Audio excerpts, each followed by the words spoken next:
Yes, thank you. Thank you so very much, everybody. We welcome everybody to the Movement Radio, a platform that is designed to change the narrative and changing lives.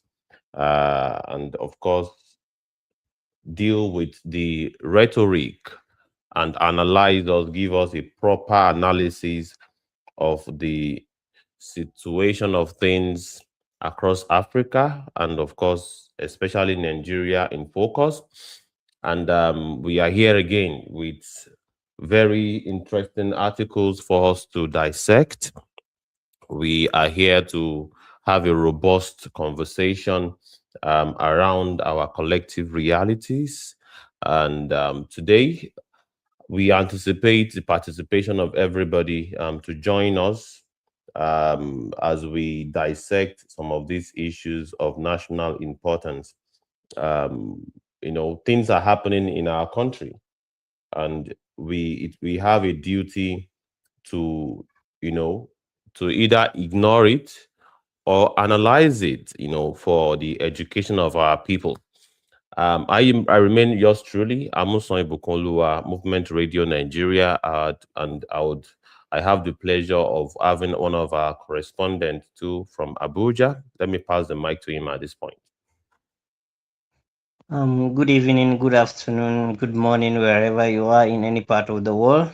This is Abdullah Salisu, and I am from Abuja, Nigeria. Welcome back to another interesting edition, interesting episode. I hope it's going to be very interactive, very engaging. We need you to come in through the X platform to come and air your opinion also regarding the very engaging article we are going to discuss today.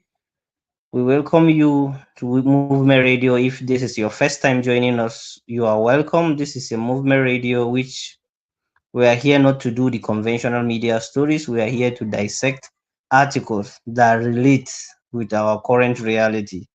And Movement Radio is not just here to give you cock and bull stories. No, it's your own platform for you to come and air your opinion, share your mind, and then we all find a suitable path for Nigeria.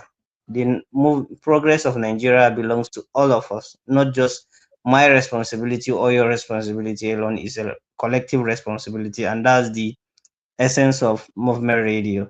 So thank you. I welcome once again. Thank you so very much. Yes, indeed, you're welcome once again, and we will go right into the art of the issue. Talking about the enemy of Nigeria, the enemy of Nigeria. And this article is such an interesting one. And it's an article by the name of the author of that article is Inze Uku Ugezu. So sorry, I must have not done a good justice to that pronunciation, but please take me as I am. This article we want to read, we'll read the entire thing. After reading the entire thing, then we would now have a summary of it. After having the summary of it, then we will then go into the mind map to have the pidgin version. Um, Mr. Abdullahi, please go right ahead to read through the article for us.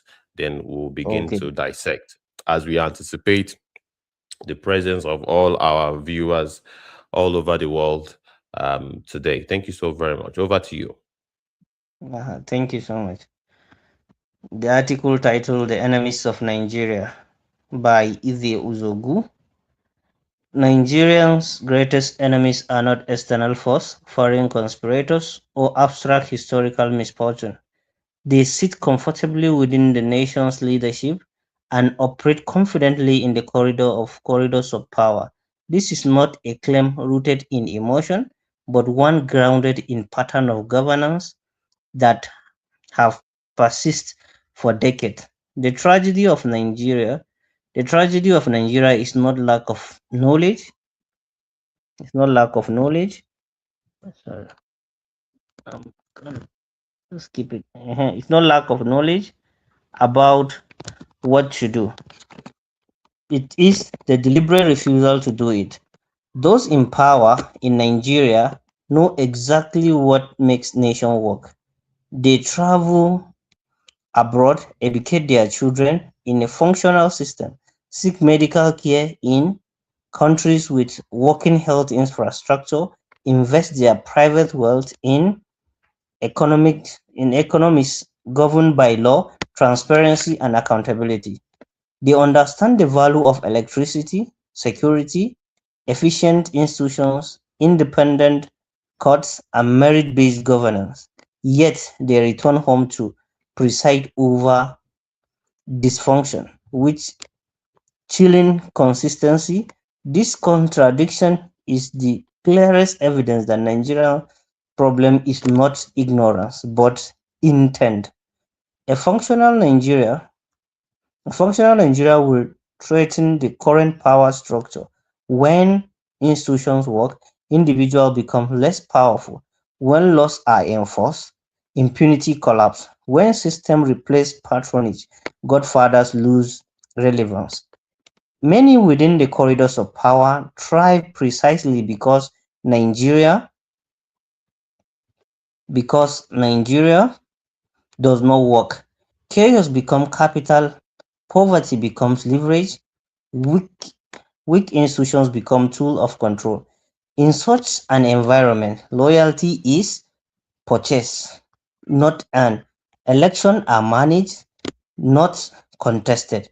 And a little bit up, governance is reduced to survival of the connected.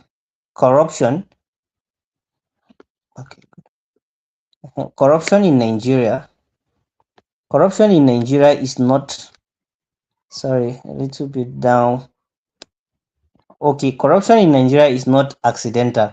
It is organized, it is sustained by deliberate policy failure, selective law enforcement, and the weaponization of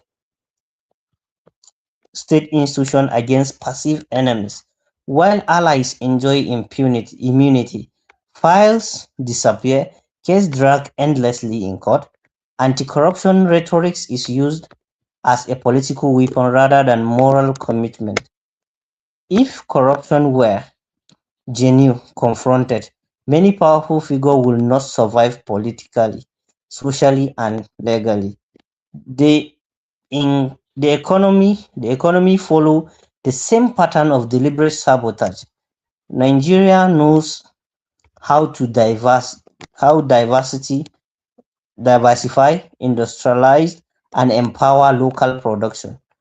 Policies have been written, expert consulted, and solutions clearly mapped out. Yet nothing changed because economic reform threatens enrich interests that profit productive economy.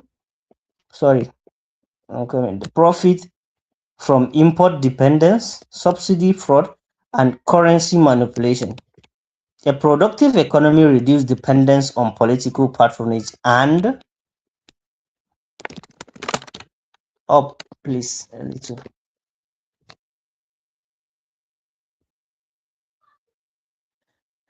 Depend is the oxygen of the bad leadership. Education and healthcare suffer the same intentional neglect, and a well educated population question authority. Authority. A healthy population resists exploitation. So, public school decay while private alternatives flourish for the elite.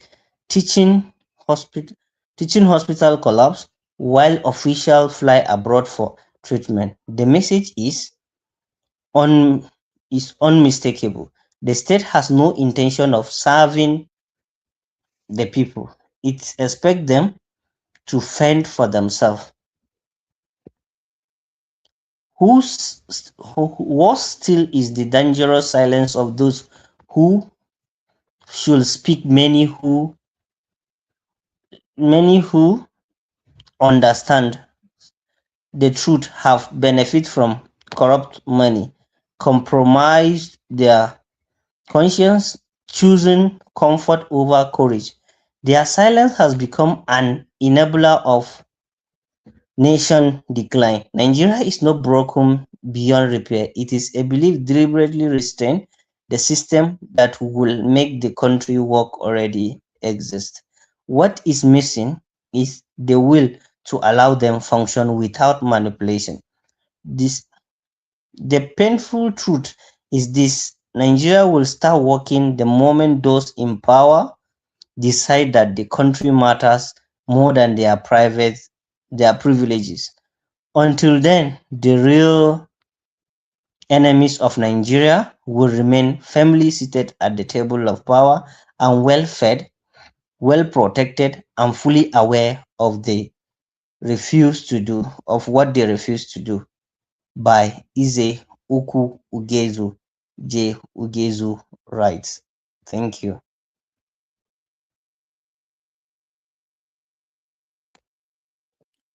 Thank you so very much. The whole idea of this article is not mistaken. There is very, very clear.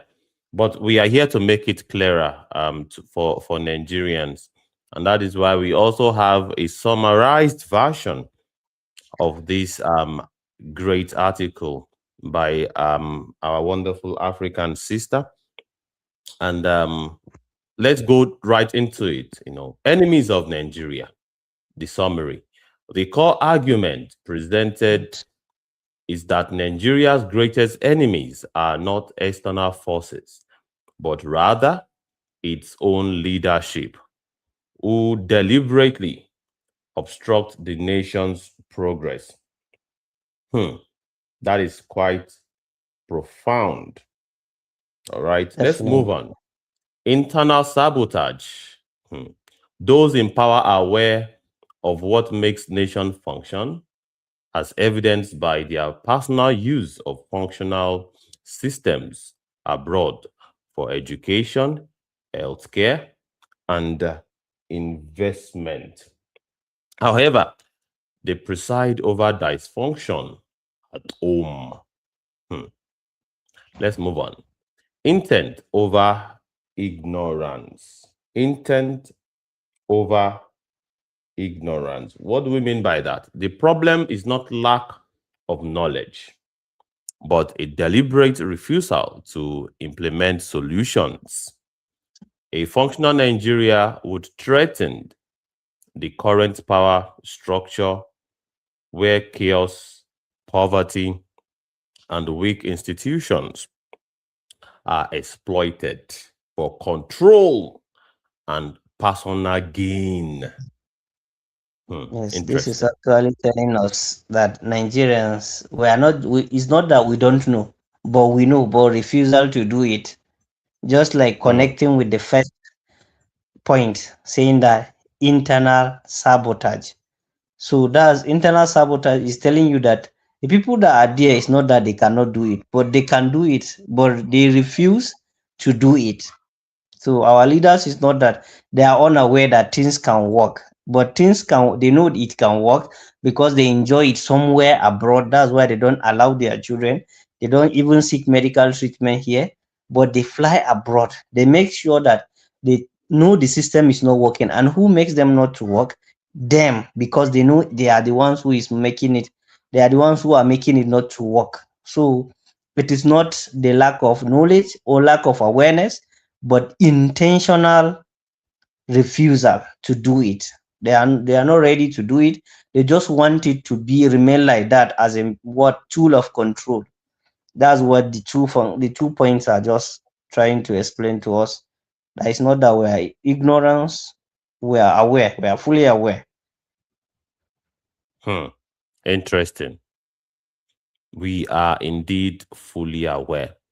Let's move on in the summary of that article, The Enemies of Nigeria. The intent over ignorance. Okay, I think Yes, I've it's read this. organized corruption that we are going. Organized corruption is the next bullet point. organized corruption. Corruption is not accidental, but systematically sustained through policy failures, selective law enforcement, and the weaponization of state institutions. Hmm, interesting. This one The is next very bullet point, interesting. Actually. very, very Let's go. interesting. Let's go. Then We we join go, the we two go, we, further. we are still going to dissect it. By the time Yes, we get to the definitely. mind map, that mind map will afford us enough opportunity to dissect it into pieces. Yes. Now, organized corruption.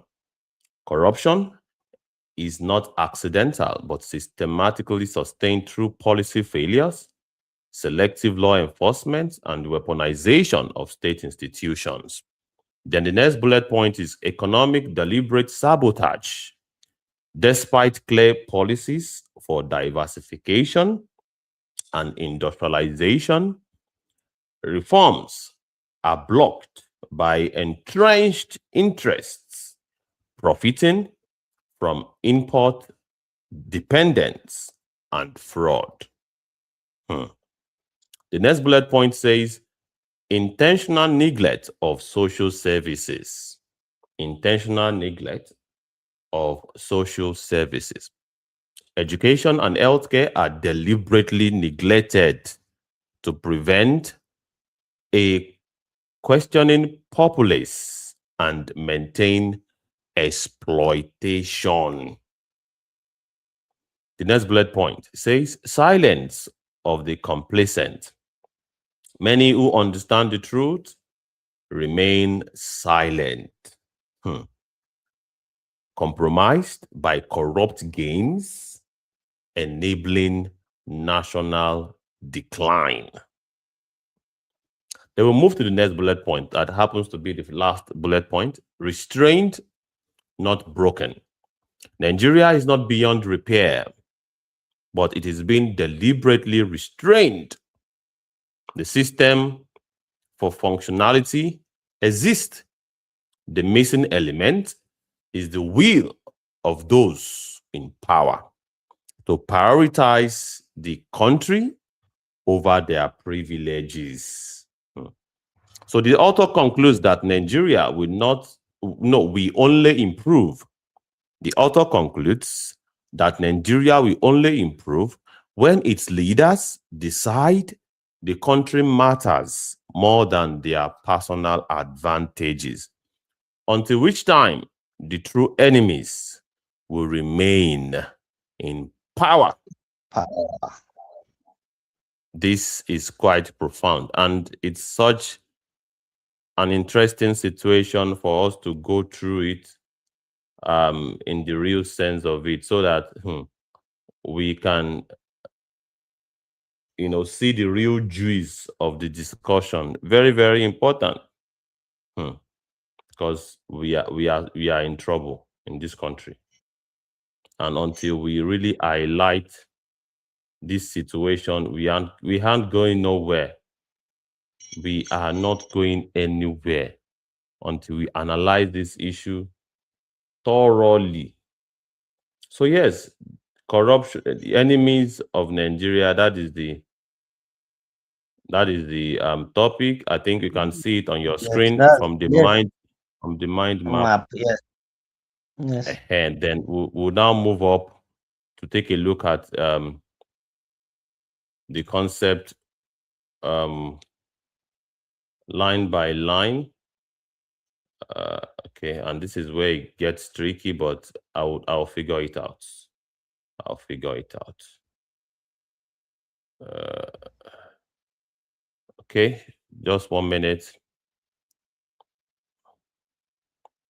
because it's important for us to dissect this issue. In our indigenous lingua franca. Very important. Very, very important. All right. Okay. Okay. Okay. I think it is clearer like this. Yes. Okay. 1 minute. One moment, please.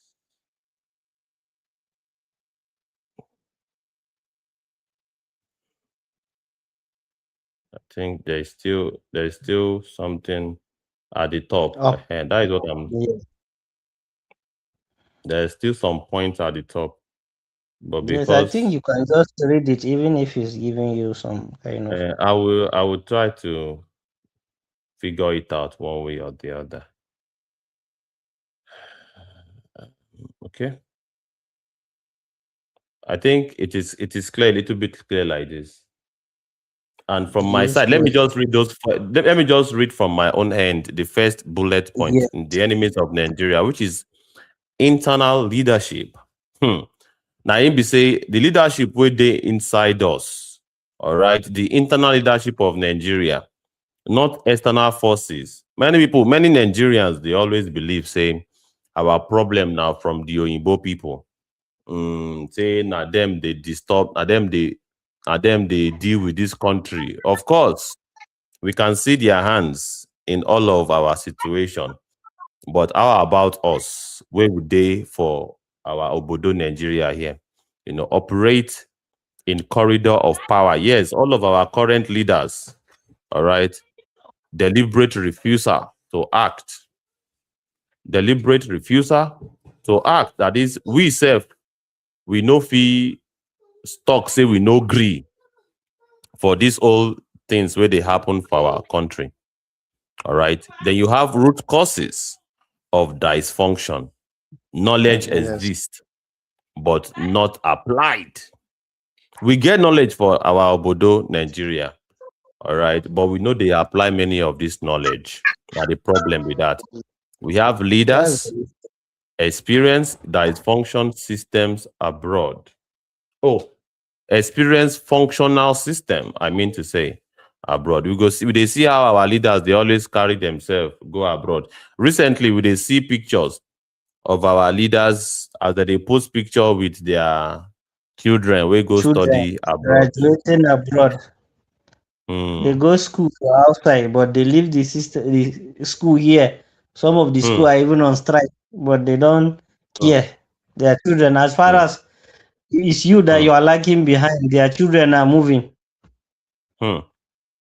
That is powerful. Eh? And at the And end of the day, they will say there is age restriction in employment. You have to be this, you hmm. have to be that. So Hmm. automatically you are disqualified if you are at this age, as if you reach this age, you are disqualified. So is that one is systemic disqualification. It's not your own will because ordinarily maybe you will be graduating in a 4 years program in Nigeria, you'll be spending 7 years or 6 years, but their Hmm. children are there in the fast system. But you are here battling to just ASU strike, lack of finance, accommodation, and other problems, school tuition fee. They will tell you you have to apply for student loan, and the student loan is almost inaccessible. And now they are Hmm. even telling you that it's for only undergraduates, postgraduate cannot apply for it. So it means it's only those. If you are done with undergraduate, you just, even if you didn't get job, just remain on the street. Don't go and further your education. That's all these things are not helping. Hmm. Hmm. And this is a very terrible situation.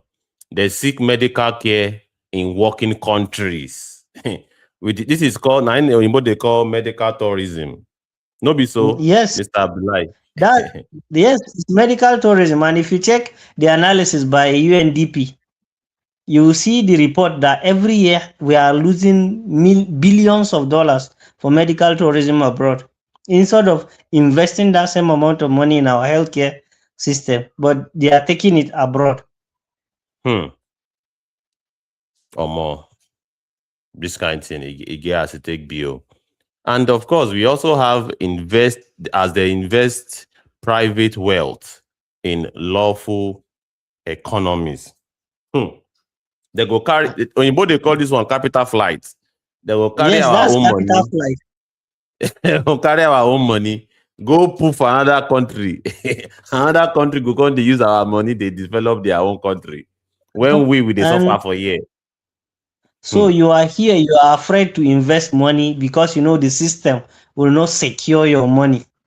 So you are investing it somewhere where it will be secured. At the end of the day, it will be secured to the extent that you yourself you cannot get it.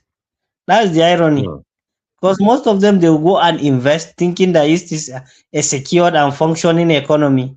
But at the end of the day, the secured and the functioning of the economy will catch up with them to the extent that they may not even have access to it. Hmm. And we talk about internal leadership, how to understand the value of electricity, security, efficient institution, independent courts, merit-based government. This one, may we unpack them small, small. What is the value Yeah. of electricity, Mr. Abdullahi, in your view, in any country all over the world, especially in Yes, this when modern era? What is the you importance know and the value of electricity? you can't talk about productive economy without electricity because electricity is the backbone of every developing economy. Because that's the Hmm. most essential. Because no matter how Nigeria, we have the population, but we don't have the what the working the electricity is not there. Mechanic or a welder that does not learn welding, before he work, he have to buy a generator. Buying fuel is very expensive. So no matter what, if you have electricity, industries will work. The goods from the industry will be cheap and they will be available. The companies will function because most of the companies that are closing in Nigeria, they will tell you there is no efficient electricity. And you generating your own electricity is very expensive. Because now, okay, if you said okay, you are using renewable energy like solar, it's also very expensive for you to maintain. If you say you'll be buying fuel, some of the engines cannot even function with solar. Heavy machines cannot function with solar because you have to bring a lot of resources into it, billions, for you to make the machines to work to function. And then if the company close, what does that mean? All the people working under in that company will what? Will lose their job. That issue of job security is not even there in Nigeria. So when you have, because if you in the 80s, in the early 90s, many people, if you ask them, they will tell you in even in northern Nigeria or even the Abekuta, Ajakuta company, all the industries in Nigeria, they are functioning then. But what suddenly happened? Instead of us improving, we are what? We are going back. The companies are dying. When you don't have electricity, companies cannot function. The industries cannot function. Even the ones that struggle to survive, the goods will be very expensive. That's why they tell you that okay, buying made in Nigeria is very expensive than buying the one imported. So by not providing electricity, you are killing the economy. You are making people to lose their job. You are making the economy less function. So that's why electricity is very important. Even in terms of security, many people will have what they will have lights, street light. You can use instead of using the solar that some people will say that no is very. But people within their houses they need the light for security, but it's not there. Some people in the night you will call someone with his phone is off because he don't have battery. So connectivity also function with electricity. So we need electricity for the economy to grow, for people to get job, for a lot of things. Even the healthcare sector, someone will be in a hospital, you have to be using hand fan to blow the person instead of either having a fan or an air Hmm. conditioning. You don't Hmm. have, you have to be using, and they will tell you that now we cannot even, our lab cannot even function because there is no electricity. It's either you give money, you go and buy fuel and put in their gen for them to carry out medical examination, maybe blood sample, stool, or anything of that person. So all these things, and likewise the educational sector, you say, okay, now you are teaching people computer or ICT, you are teaching them programming, and then at the end of the day, they will tell you there is no computer because there is no electricity. So all these things are things that what then all they are all interrelated, interconnected. So if you can provide electricity, we'll have jobs, the medical sector will have a little uplift, the education, the security, all they are interconnected. So electricity is very important. It's very, very important. Hmm. Very important. That is now be say the thing get value well well. Now him they drive many other aspect of the country. How about Yes, it is security? a drive. Waiting be the value of security, you know, Ah, because our people, some security. people don't understand, say, security they very, very important. And why They will keep the telling enemies you of that Nigeria, how the enemies of as Nigeria has ruined the security of Nigeria. What do you think about that? What is the value of security? security is next, because after the life that you have, the next thing you need is to secure that life. Because if you have life in you, the next thing is what is to secure that life. And then when you secure that life, the next thing is what is to secure what will what enable that your life to function properly. That's why security of life and property. So even if you have electricity, who then you need security to protect it. Even if you have, for example, maybe even if you have a company, you need security for your wealth. And even if you want someone to come and invest in your own economy, you need proper and functioning security system for you to be able to what, to make the system.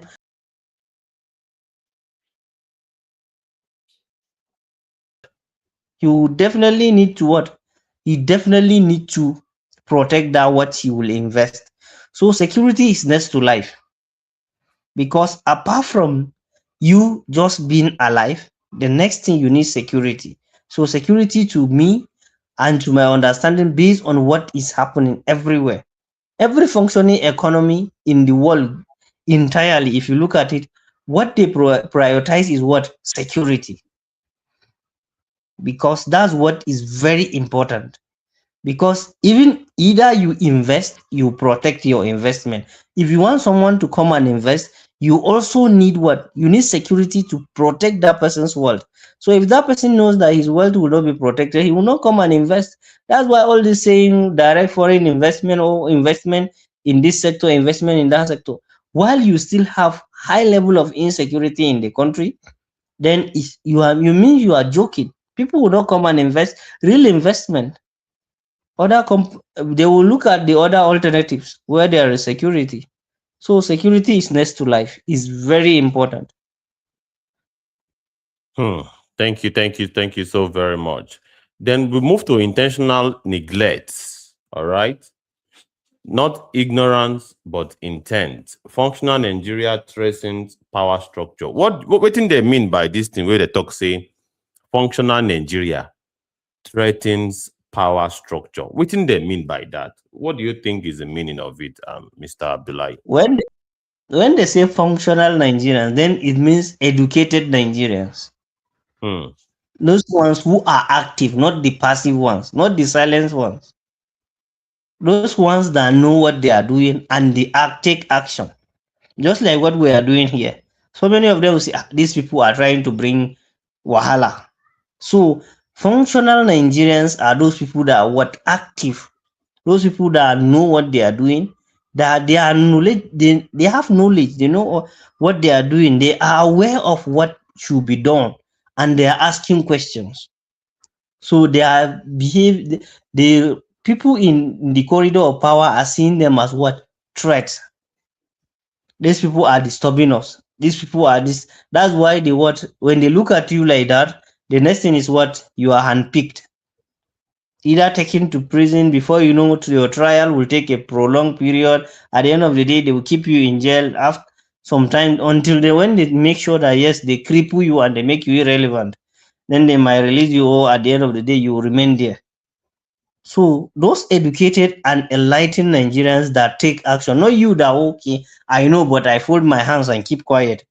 You are not a threat to the system, to the people that want to maintain this system. But you that know and you speak and you take action, you are a functional Nigeria.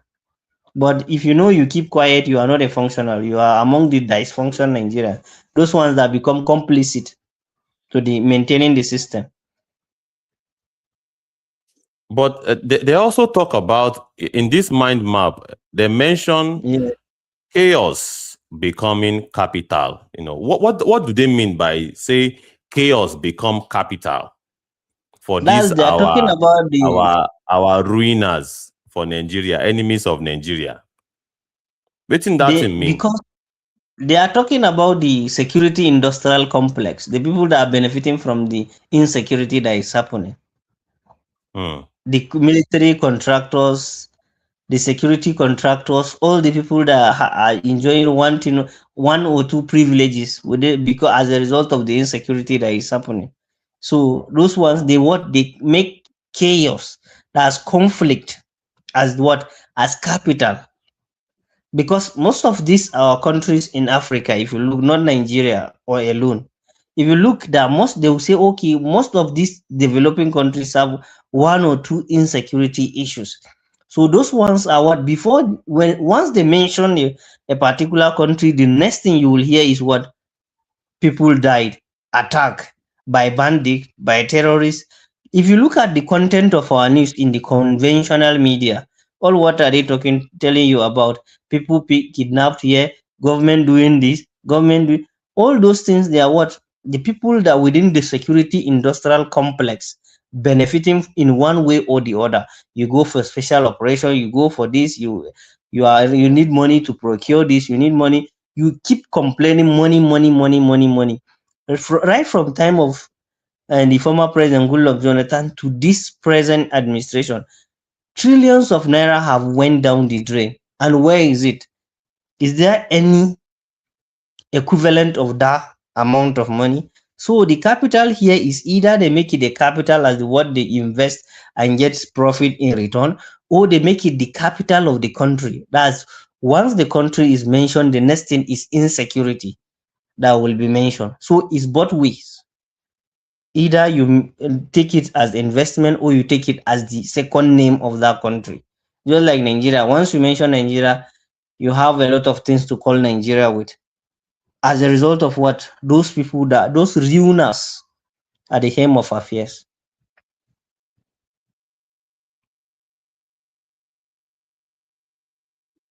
Hmm. This is very, very serious.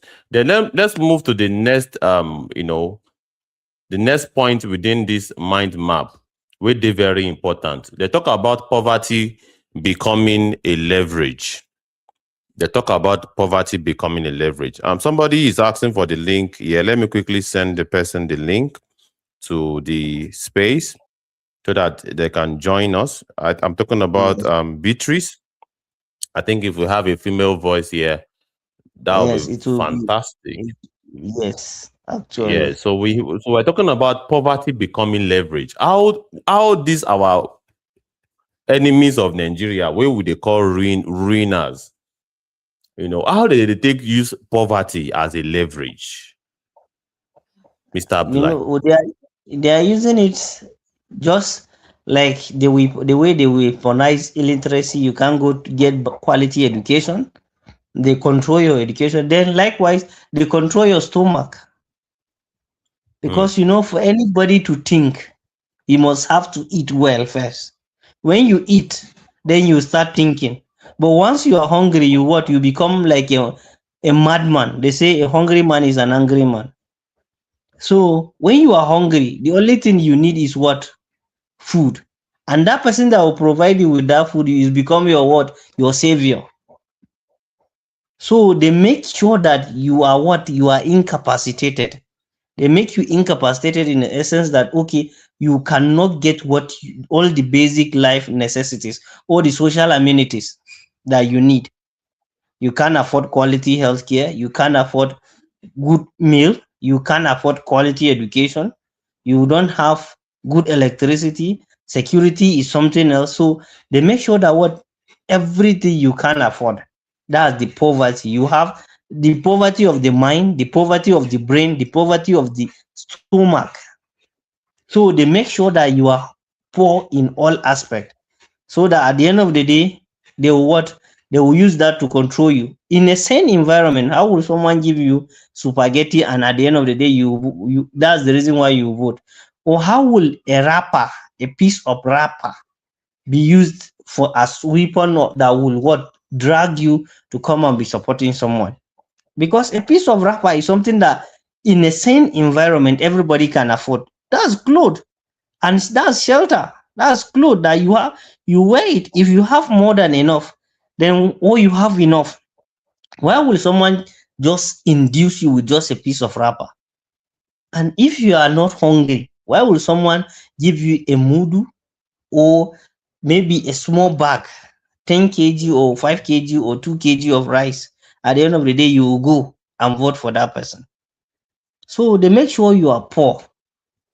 So that means the 5,000 naira is what somebody will come and shout from morning to evening and claim boss. At the end of the day, the boss might have accident shouting, "Oh, hey, this person is this person, this." Oh, someone will come just because of peanut will come on your mandate. We stand. All these things are things that what they make sure that you are incapacitated economically, Hmm. socially, psychologically. So when you don't have that money, that's you don't have the means to what to your needs. They make sure you don't have means to your needs. So then they use it as what leverage. So they will keep using okay like chickens. When you keep them hungry, when they come out, you spread the grains for them. They will come round, and then you catch the one you want to catch. That's how they make us to be. Okay, you keep them hungry. Once the election comes, Hmm. you spray the grains. Then they come and will pick the ones who will pick. That's what is Thank you. happening, and you control them. Thank you so very much, Mr. Abdullahi, our correspondent from Abuja. And ladies and gentlemen, um, saints and sinners, and patriots, and those that do not even care about the Nigerian project or the African entities. We have been discussing about the enemies of Nigeria, and we believe that this would indeed interest as much of our people as possible. And we have the presence of one of the Nigerian people. And of course, we respect our females and their participation in public discourse such as this. We welcome you, Beatrice. What you've heard so far, so good. What's your comments? How do you think? And of course, the next bullet point in this mind map that we have here is the fact that the institution, these corrupt entities that are described the enemies of Nigeria, they use weak institutions to control. What's your comment on this, Beatrice?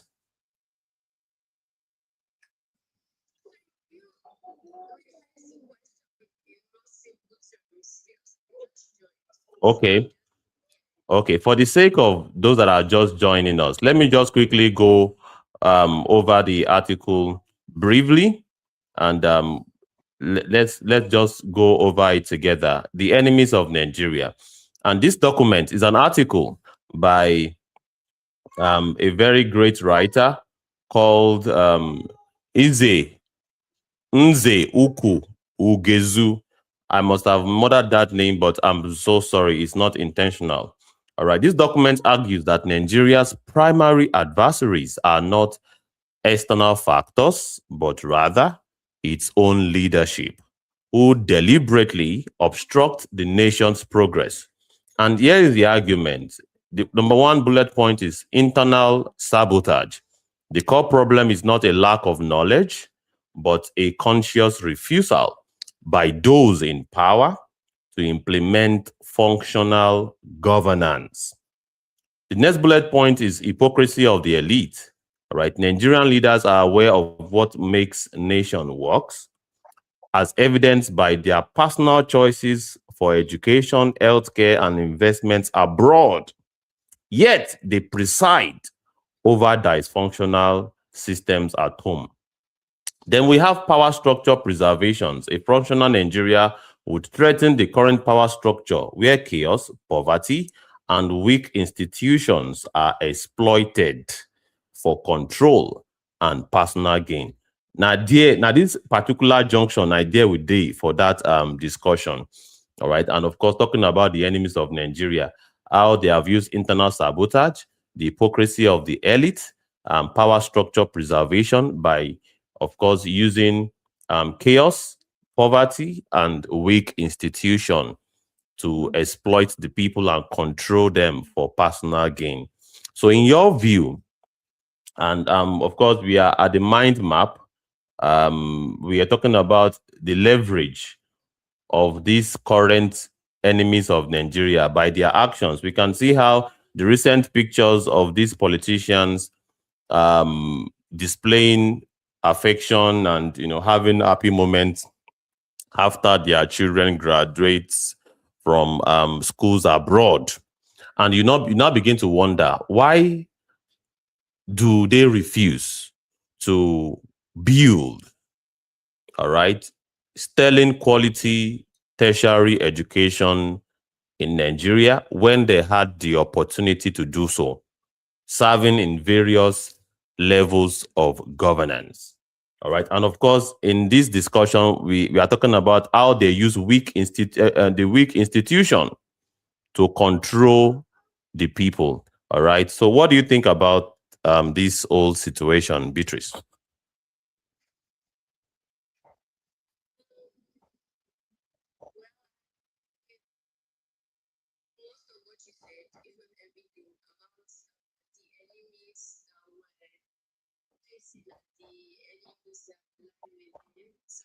It's an internal issue, it's not external. And that's why it's so persistent and so durable, I guess. I don't know, because of, if we want to now look at how we can dismantle it, we have to look inward, we have to be introspective. And when I say introspective, I mean we have to be introspective as a collective. And most of us don't want to do that, because of once you start, introspecting, you have to dismantle a lot of internal things, and usually it has to happen on a micro level. And when I say micro level, it first has to happen in your household before you start to look out to the larger household, which is our society, if it makes any sense to you guys. So yeah, it's it's dicey, it's peculiar. It's dicey and very peculiar to the African space, the African space where you have African leaders who would have all of the opportunities in the world to create systems that work for their people, but they would rather choose not to do so. They would want to see themselves as part of the people. That's why they see themselves as something independent from the people. I'm not even sure they see themselves as people. If we really want to talk about it, I'm not really sure they see themselves as human beings. So they cannot now how will I say, what they don't have, they can't give. Simply put, right? And then their children, though, the offsprings of these oppressors, they are privy to a different type of reality. So that's why I have even less sympathy for them, because of they know what it looks like, to exist in a system that somewhat works. In a system that recognizes you as a human being, a system that dignifies you. Yet they are not able to internalize that and now want to bring it, to their ancestral land. So I don't really know what to make of it, honestly. Is it that no matter how long they're able to exist in a system that works, and no matter how long they're able to internalize it, that doesn't necessarily guarantee that they want to share it with their fellow Nigerians? I don't know. And that is very messed up. That thing no makes sense, at all. And we now have the pleasure of having the host of this great media organization, No, the no, no. Movement We are all Radio we Chicago. are all hosts. There's no one host here. We are all hosts. I just wanted to add to what British says is that I Yeah. believe that the The key issue is a mentality of idea, or the best way to precise say is the mindset of our elite or educated people. You have to understand something. If they say somebody is a racist, that person who is a racist must have a specific mindset. You understand?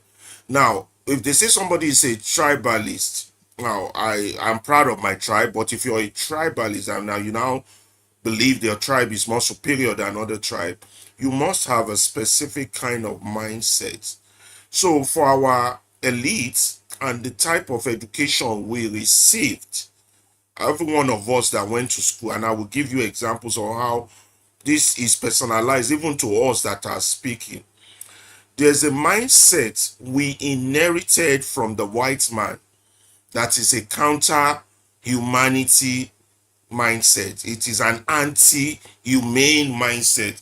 And that's the mindset of the supremacy concept. The white man has the belief that everything should be compartmentalized and put in an hierarchy format.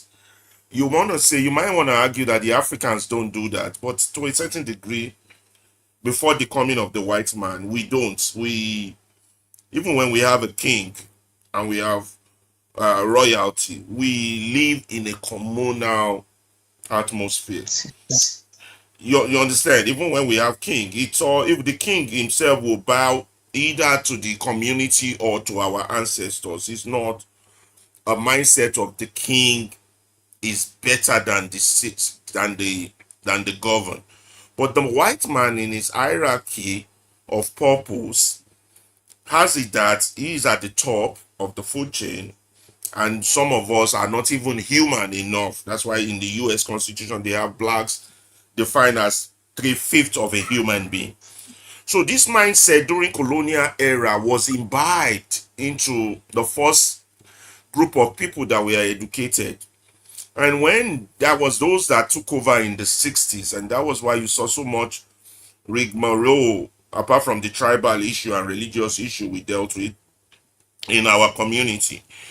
Then going further now, then when those in the 60s started having children, which were us, and we were born in the early 70s and 80s. I'm not even talking of those born in the 90s now. They transferred that hierarchy of purpose, you understand, to us. Our fathers transferred it to us because I would say that two keep example I will show you that would tell you this is a fact. One, when we were growing up in Lagos, you will see localities already predetermined by their hierarchy. If you're in Mushin, you're low class. If you're in the mainland, you're low class. If you're in Agege, you're low class. But if you're in Victoria Island, you are high class because you're taking over the quarters of the white man. If you're in Ikoyi, you're high class. You're taking over the quarters of the white man. So over generation, this mindset goes on. And I don't know what year you all went to school. Those of us who went to school in the when did I even go to school? God, in the 80s. I'm talking about university in the 80s, right? There's this thing on campus, like if you are on campus and you are an undergraduate student and you want to date an undergraduate girl on campus, now that girl is a regular girl. But if you want to date someone outside campus, that girl is a bushmate. So that mindset is all we all have as Nigerians, or this hierarchy of purpose of I am better than my neighbor, or whatever it is that makes me better. Could be education, could be money, could be influence, could be royalty. Whatever it is that define me, and that is why we are so crazy about titles, doctor, pastor, to for that distinguished features in our character. It's important to talk about these things so that we start looking at ourselves in the mirror.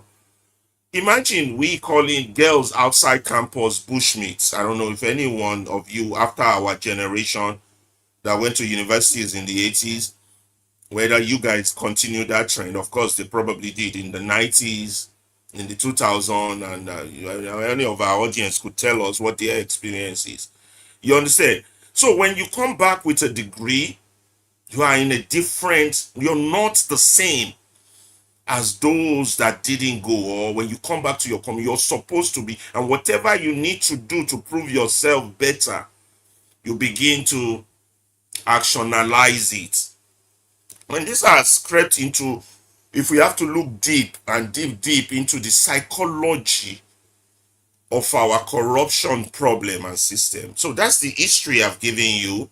That's the background. Those are two examples. Another good example is the concept of having housemates, housemates in Nigeria.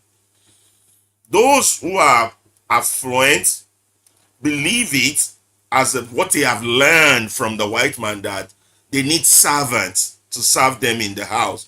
So they'll go get a girl from the village or a girl from Togo or Benin, an uneducated girl that her entire life will be wasted serving them in the house as an housemaid. And if they're lucky, maybe the husband will sleep with the housemaid.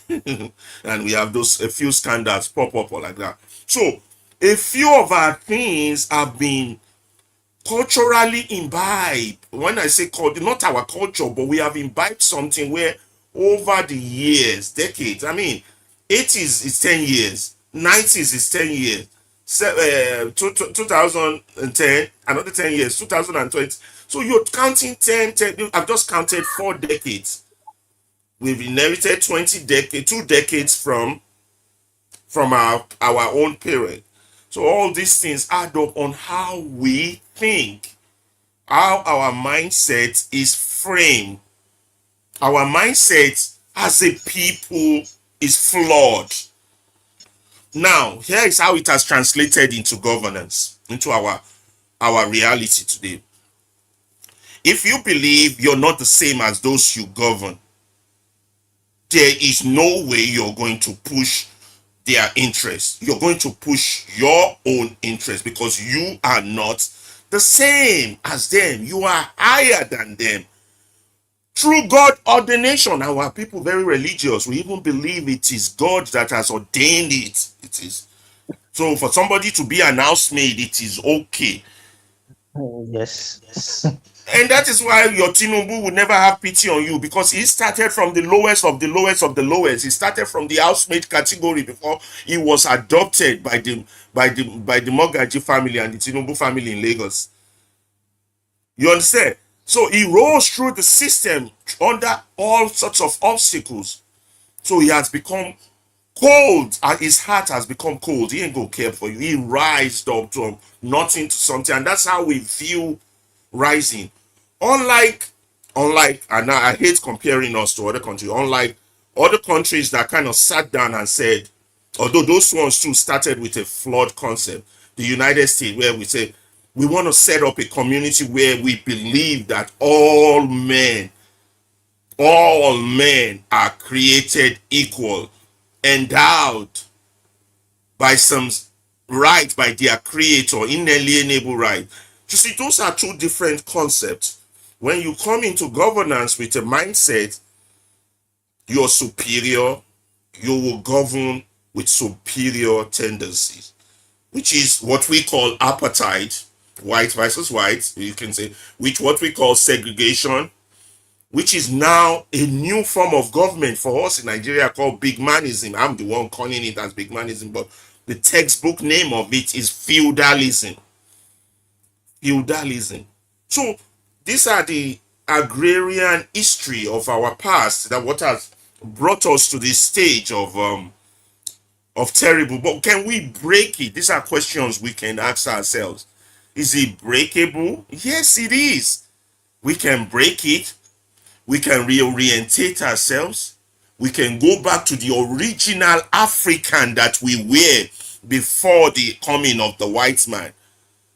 This adaptation of the white man's ways and method of thinking like my idol fella would always say, now all the bad things of this world, now in with the copy problem of inflation, all the bad things we have copied it. So that's part of the reason we believe organizations like the Movement Radio should exist, because there got to be something that talks to us, that makes us see ourselves in the mirror and say, what I did yesterday and I'm still doing today, I shouldn't do it tomorrow. If I wake up tomorrow with God, if there's a grace of God that makes me see the sun tomorrow, and we start doing it little by little, one by one, and then we start having a change. We start connecting with people that are aware of this, because a lot of people are not even aware. A lot of people believe it's okay to have housemaid. No, it's not. You're violating their rights as human beings. But we are not even where we can provide for those who don't have housemaid, not talk of housemaid. So you understand?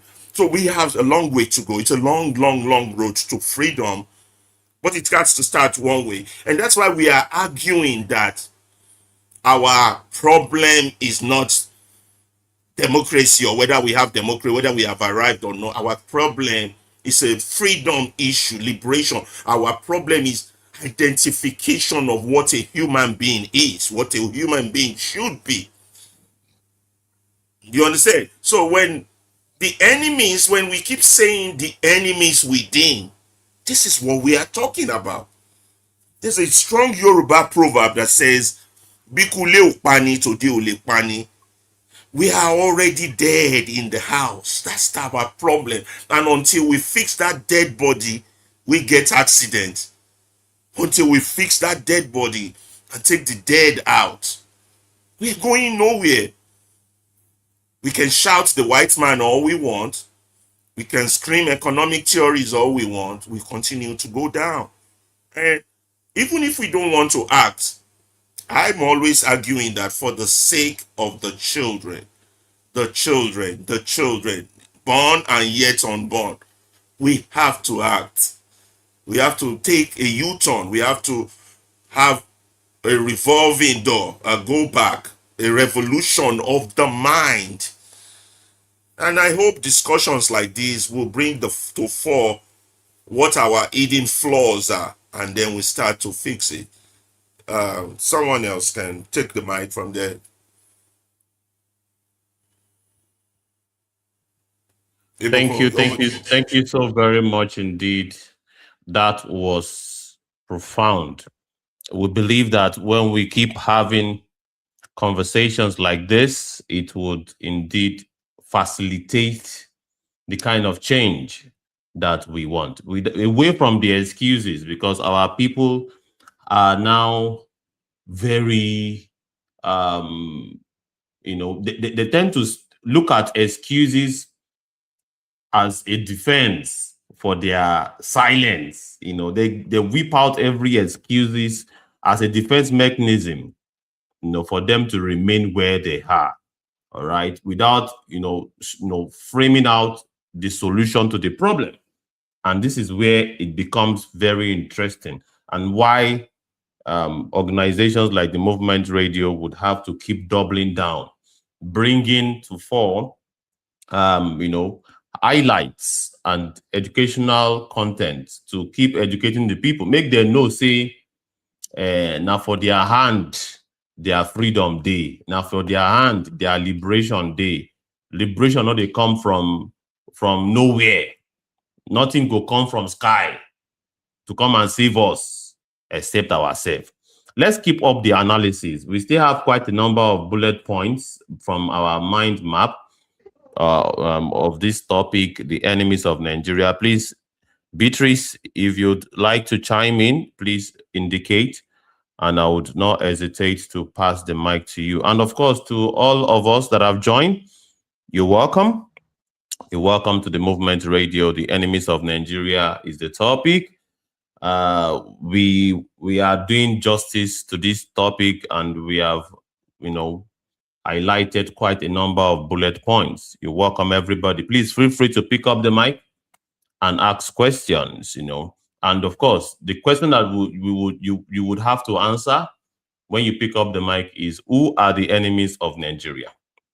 In your own view, who are the enemies of the of Nigerian entity? Because it starts from identifying them. If you do not identify your enemies, how do you want to resist? How do you want to fight against them? All right, because one of the things that is being said also by proponents of the system is that you cannot play enemy politics. You cannot have hatred towards certain personalities and individuals in the country. You are going to burn the country down if you hate everybody. So, but well, how do we what do you think, Mr. Abdullahi? Oh, Jane, I don't That's even hear this kind of thing.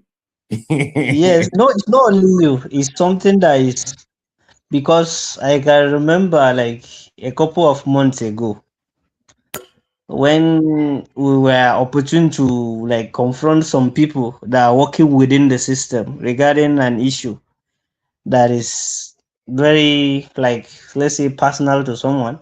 So what they told us is like, look, you have to be very careful. If you said you are going to go with this kind of mindset, at the end of the day, you are going to bring problem to the country. So they will keep telling you that you have to just be friends with the people that are what that are making the system not to work. So and it's general, just like Mr. Alaba said, it's not something that started today. As he's just saying it, because it just remind me one of our conversation with one intellectual, even like some of the issues that even happens to me personally when I was in school in the university. So because we have some lecturers that whenever you ask some certain questions, they will tell you life has its own principles that they set it. But me to me, I believe that it's not those principles that they say life has is just like designed by them, because they will tell you that if you don't do this, you can't do that, and you before you be in my stage, you have to do this. All these things that they are looking like they are superior, you are inferior, and your questions have to be what, like when you ask some certain question, they regard you as mannerless. Even intellectual questions, they will make you, ah no, you are too inferior to be at this stage or to ask this kind of questions. What did you even know? While our questions that what developed from your instinct curiosity, because when you read a lot, you have a lot of questions to a lot of things, and you thinking that okay, you are in an intellectual environment, you post some kind of questions that you require answers from intellectuals and from people that to some extent sometimes they will claim to be like people that are trying to what make the system function, but they are the ones killing the system. Because in the mindset that's why I don't blame most of our graduates, that most of them don't ask questions. It's the system that they were taught in, even in the university, in the polytechnic and the rest. They will what, they will make sure they confine you within a certain ideology or a certain psychological prism, that you don't ask questions, and when they give you something, you have to say it from their own perspective. Because that gives me a lot of problem with a lot of lecturers back then. So and it's resulted to a lot of things, which I think maybe it is as it's affect me in one way or the other academically. But to me, I'm satisfied, because me, I have mean way of satisfying myself, because once like I pose a question and you refuse to give me the answer, or I air out my opinion, I feel relief. So take it or leave it. That's my own opinion, and I am human. You are not more human than me. So we have to develop this psyche of okay, always asking questions and having the psychological boldness, not to feel that this person is better than me or this person is what is more superior.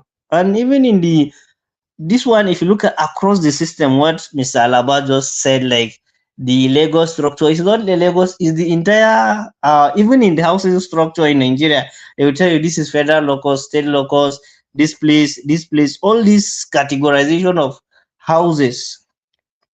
is even telling you that already once you are not in this area, you are not. Even when you go to university, intellectual environment, that they will tell you this is senior staff quarters, this is staff quarters, this is technical staff quarters, all these things, this is security, this quarters, this all this category segregation. Boys It's just like you quarters. are yes, you are classifying.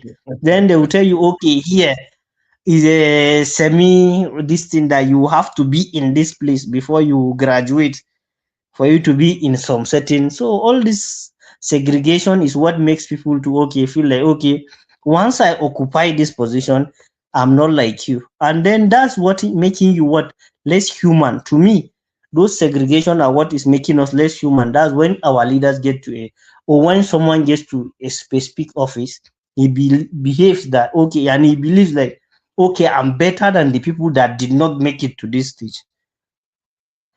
So it's all these things that is making us to be less human. That's why that human empathy and humility is not in our mind, because the system already, right from your childhood at family level, maybe you start seeing some kind of differences. That okay, these people are better than us. Don't even think you'll fight their child. His father can take you to police station and deal with you. His father is making more money than your father. The food they are cooking is. So from there, they will start pointing some differences for you that is making you what to feel like inferior from that other person. Religious leaders, they will also do it even in the church, in the mosque. You see some kind of maybe you, to me that I personally experienced it once, even in the mosque, that at the end of the day there is a specific place for some people, and they will tell you it's not, there is nothing wrong about it. Look, how will you tell me that even in religious place there are some people that you demarcate certain position for them and there is nothing wrong about it?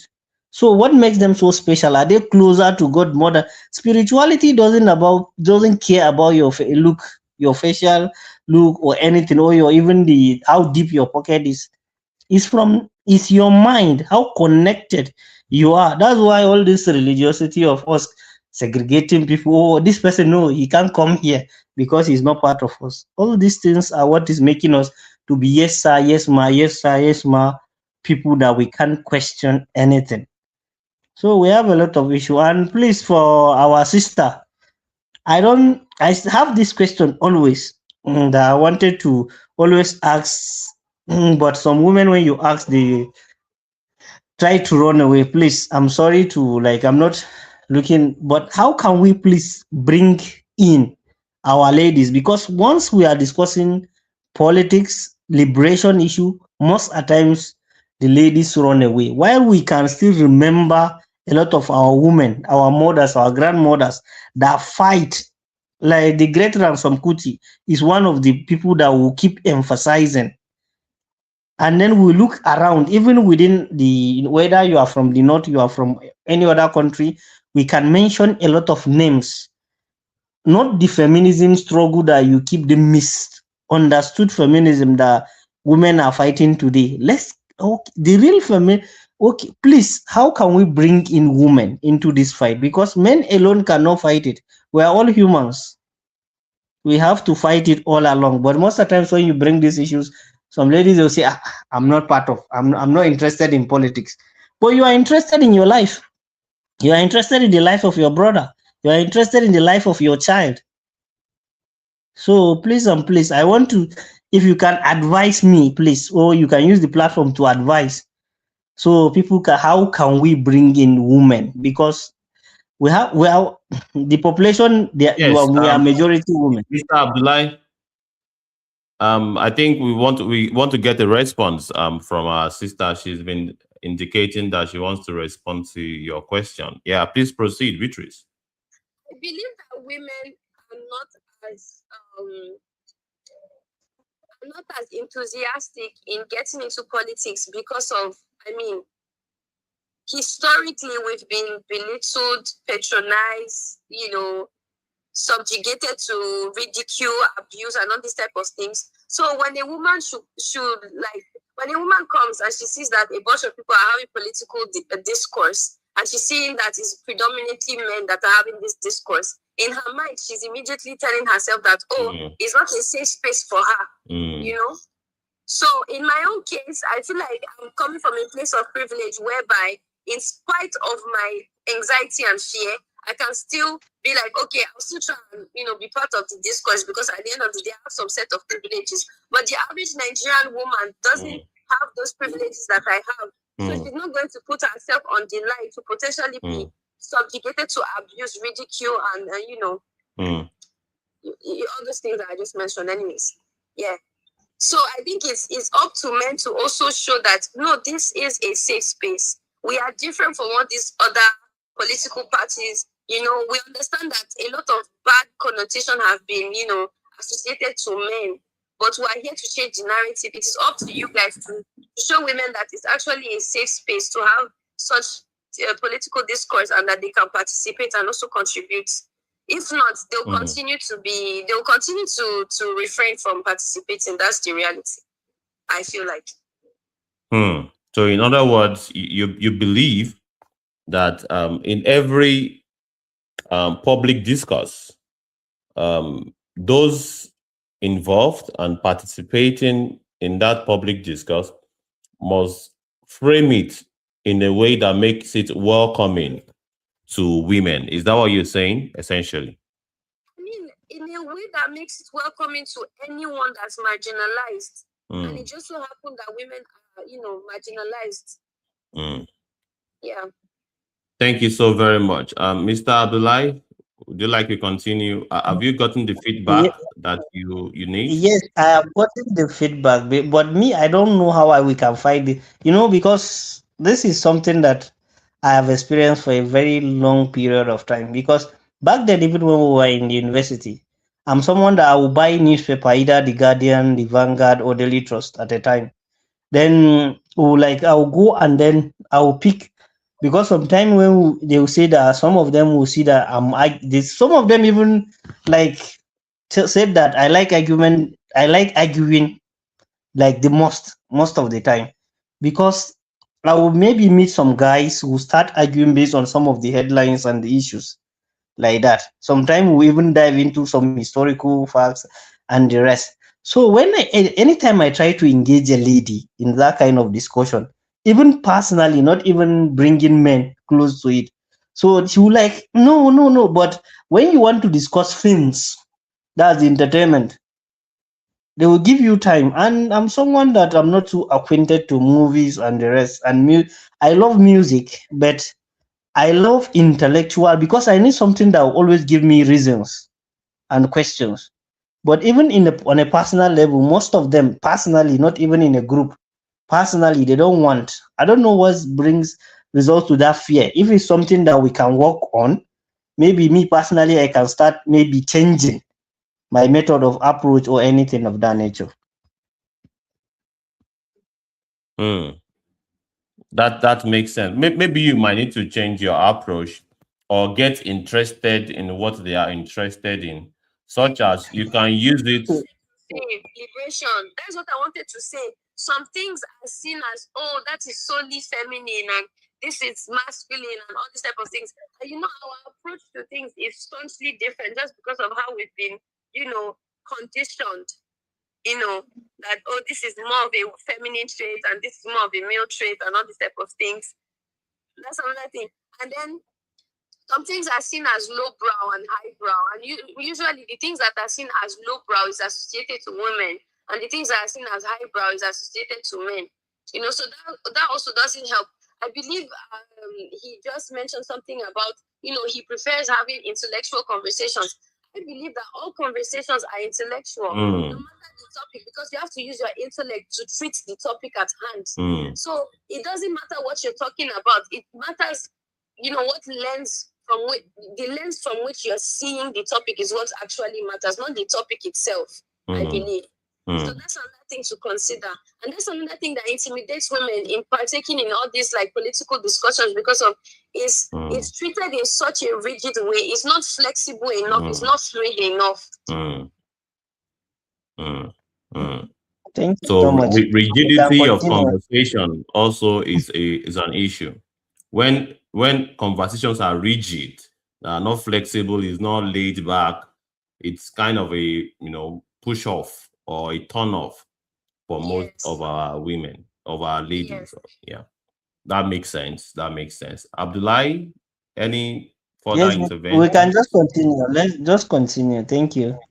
I'm very grateful. Thank you so very much. And of course, let's move on in the mind map of this concept as we welcome the African Wahala. After this section, we'll pass the mic to the African Wahala.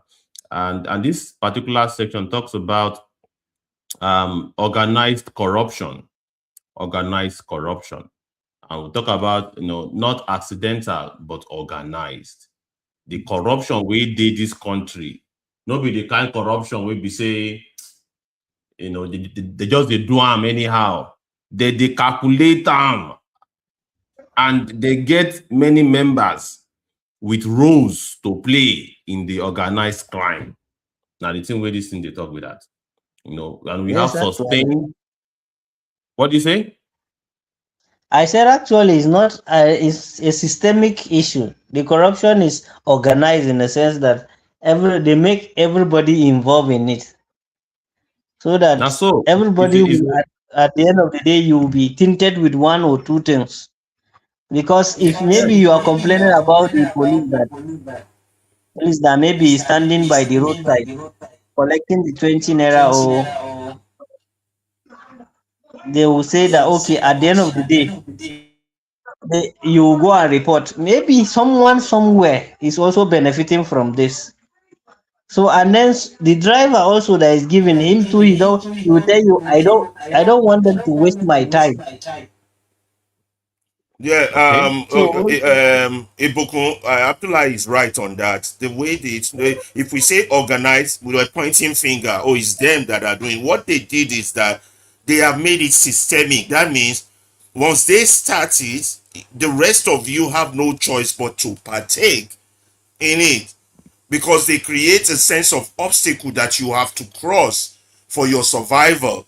So though it's organized, you might want to use the term organized, like in organized crime, but it is worse than organized. It is now systemic, whereby whether you like it or not, you have no choice. You got to pay somebody before you go through the airport.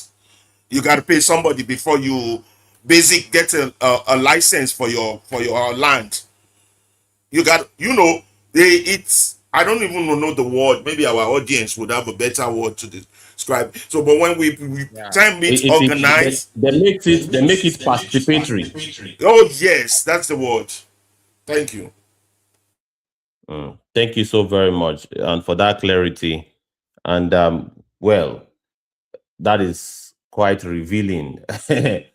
So, and now why we dey here? Now why we dey always try to make this thing to break them down well, so that we go understand, because many of our people they know say something they wrong, but they don't just know how they want to take explain them.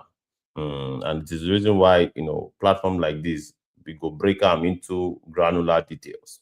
So selective law enforcement sustained by policy failures, weaponization of state institutions, rhetoric versus moral commitment. Any Yeah. comment about this? Yeah, Before African Wahala goes, let me quickly comment on that. You see, that yeah. is what makes it a systemic That's what turns it into something like an apartheid, a system of governance, because it is backed up by the law. It is selective. Some are covered by the law, some are not.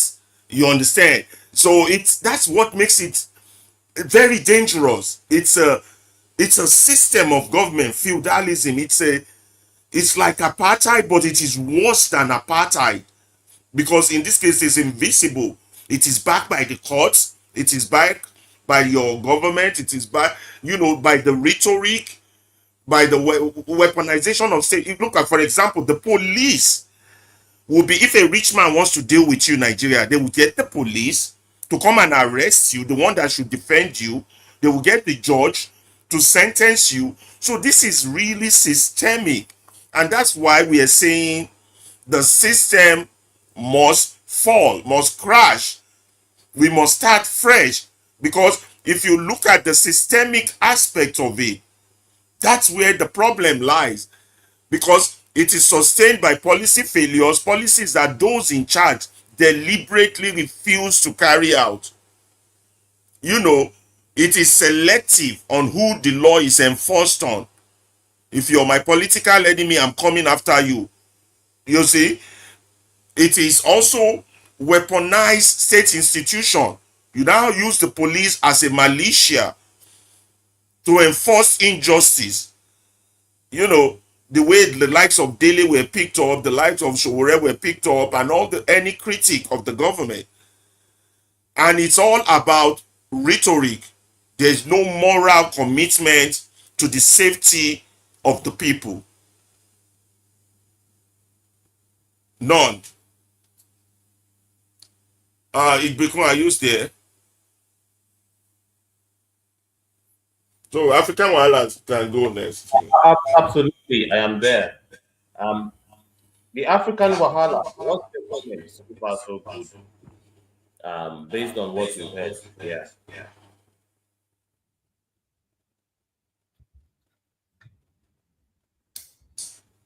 The African Wahala, are you there?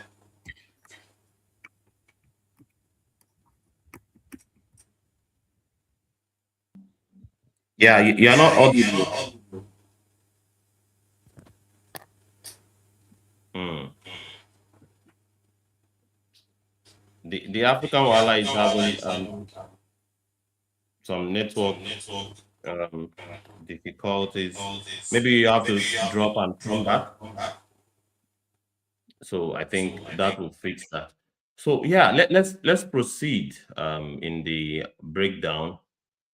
We have economic sabotage, all right? Economic sabotage, deliberate sabotage. That is, they use market, as the market things, as governments and individuals, they do their business, all right? They sabotage that business of individuals one way or the other. As they complain, say market no move, get customer as they get customer before, you know, and some other things that you have noticed, maybe say no good for the country. All right. This thing is done deliberately, all right, to make life, uneasy for you. All right. Profit from import dependence, Many experts talk say we too they bring in goods into the country. We know they produce. And that thing they reduce the quality and the strength of our currency. All right. Subsidy fraud, currency manipulation threatens entrenched interest. All of these things talk about economic sabotage, because talking about subsidy removal will happen when this our grandpa enter power. You now see how the cost of commodities, everything just rise, because everything is dependent on petrol, because many of these goods are moved using petrol vehicles. And of course, before it gets to you that you are buying it, the cost of transportation would beef up that price. All right. No, and government they talk say they don't remove the subsidy. But in the actual sense, we can't they see say e get how that they take they pay this subsidy one mago way. Because the recent report can show saying about 7 trillion naira nine they use for waiting they call energy security expenses, which is like times two of the subsidy where government pay during the time of Buhari. So people can't they ask, say, wetin come be the why you can't remove the subsidy? So we can't buy fuel in a higher price, but you still they pay this subsidy one way or the other. And who are those collecting this money? You will know the answer to this question. They're just there to make money for themselves, and whatever they can create to make money for themselves, they will create it. If they have to tax the oxygen you breathe, they will tax it. So that's a fact. So when we go back and forth on this type of conversation, we should already know those you're dealing with. You cannot expect criminals to be making laws and you expect justice. That's the problem Nigeria has, and these are conversations we must have and confront each other with. You understand? So when they say deliberate sabotage, that's another Nigerian problem. First of all, I don't know how we are going to do that. We have to change our mindset of what governance is. Governance is not that the white man has killed a big elephant and we all have to take our knife to go cut our meat out of that elephant. The national cake concept. This orientation has to be imbibed somehow into Nigeria. And when Nigerian political parties are talking about running, they have to start talking about the concept of death penalty for economic sabotage activities, because that's all we are practicing and that's what we are calling democracy. And until we change those vocabulary terms and said this is a crime against the state, it's not only coup plot or attempting to overthrow a government alone that should be a crime. The crime itself is in the padding budget, economic sabotage. Look at, go around the whole world, developed countries. It don't matter what system of government they are practicing. In the US that have their so-called liberal democracy, you don't pay IRS. Oh my God. Let you be Al Capone. In fact, that was what got Al Capone to go to jail. IRS evasion. They couldn't even get him on all the murders he did, all the killings. But the mere fact that what he belongs to the public, you're keeping it. The state that I am now, 2 governors are in jail. 2 governors, Rogoyovich and Dan Ryan. I think Dan Ryan's dead. You understand? The same way, if you go to China, you go and steal public money and see what happens in China. So why can't we incorporate that into our laws and system and demand it of our politicians? Because we are mumus. I'm not saying don't bring up tax. I'm not saying don't remove subsidy. But what I want to see is you touch that money and you find yourself in a coffin. That is if we give you your dead body. That's how you build a nation. Not that you just kill people because they are opponents to your government or you don't like them. That's why a lot of people have died in Nigeria. Nobody have really died for the real principle, for the real thing. You know, let African Wahala talk. Have you sit back? Yes, we still anticipate the arrival of the I thought he's African. back. That was his Yes, message. I can see him at the listener section. I'm sending him the mic. He's yet to come to the speaker section. We anticipate your feedback. But while we wait for you to join us, the next bullet point is education and healthcare neglect.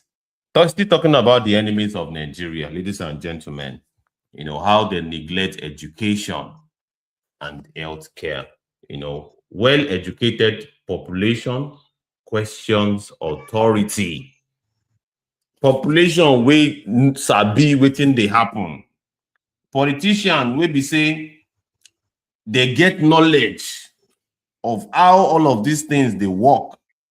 Na them dey challenge authority. But population wey no sabi wetin dey happen, wey be say everything they just dey confused.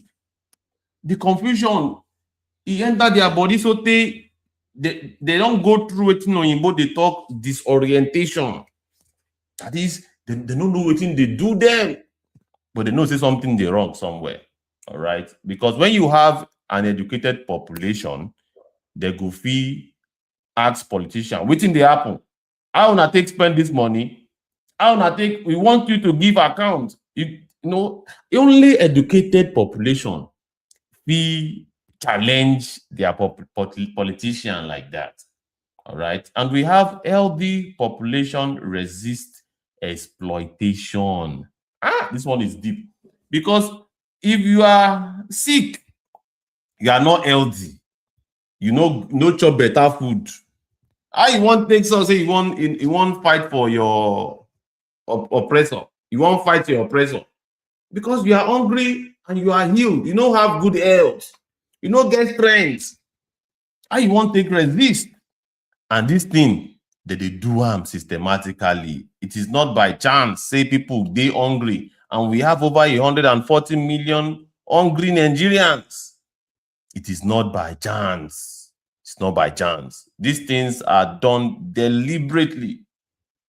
All right. When people are the life expectancy in Nigeria now is 49 years old, the lowest in the world. The lowest in the world, even worse than Sudan. So when you don't have an healthy population, they no go fit fight for their right. And you have public schools decay, I'm sorry, private. Okay, yeah, sorry. please Even proceed, Mr. Abdullahi. this this issue of healthy is not even only the healthy of the body, including the mind and the brain. Because the problem is that some of us are having some psychologically we are not healthy. Hmm, So hmm, that's hmm, what is hmm. this also referring Mentally to, also, because the mental health also yes, matters. Hmm, matters. hmm. Because sometimes you eat.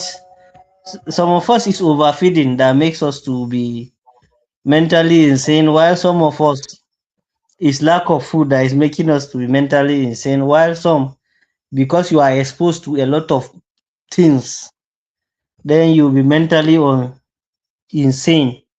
Sorry, to for you to be able to question what is happening, because that's why we keep saying this is normal, this is normal, this is normal, while it is not normal.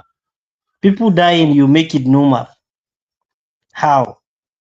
So the healthy is not only the physique, the mental also comes into question. Yes, thank you so much, Mr. Abdullahi. Mental health matters a lot, not just physical health. And many of our people, all right, are not mentally stable.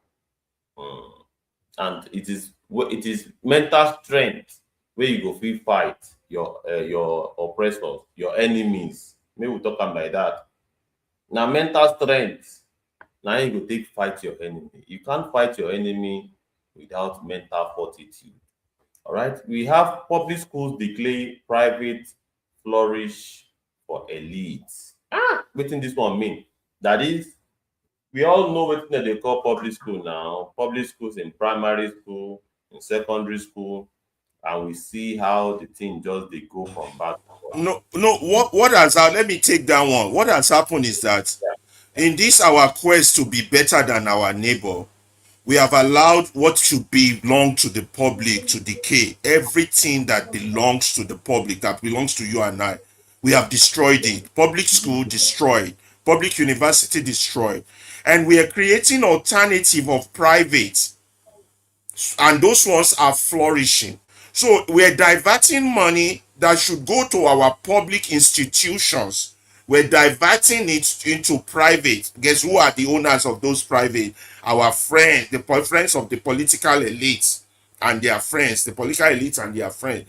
So we keep destroying public education and not investing in the most powerful resources we have, the people.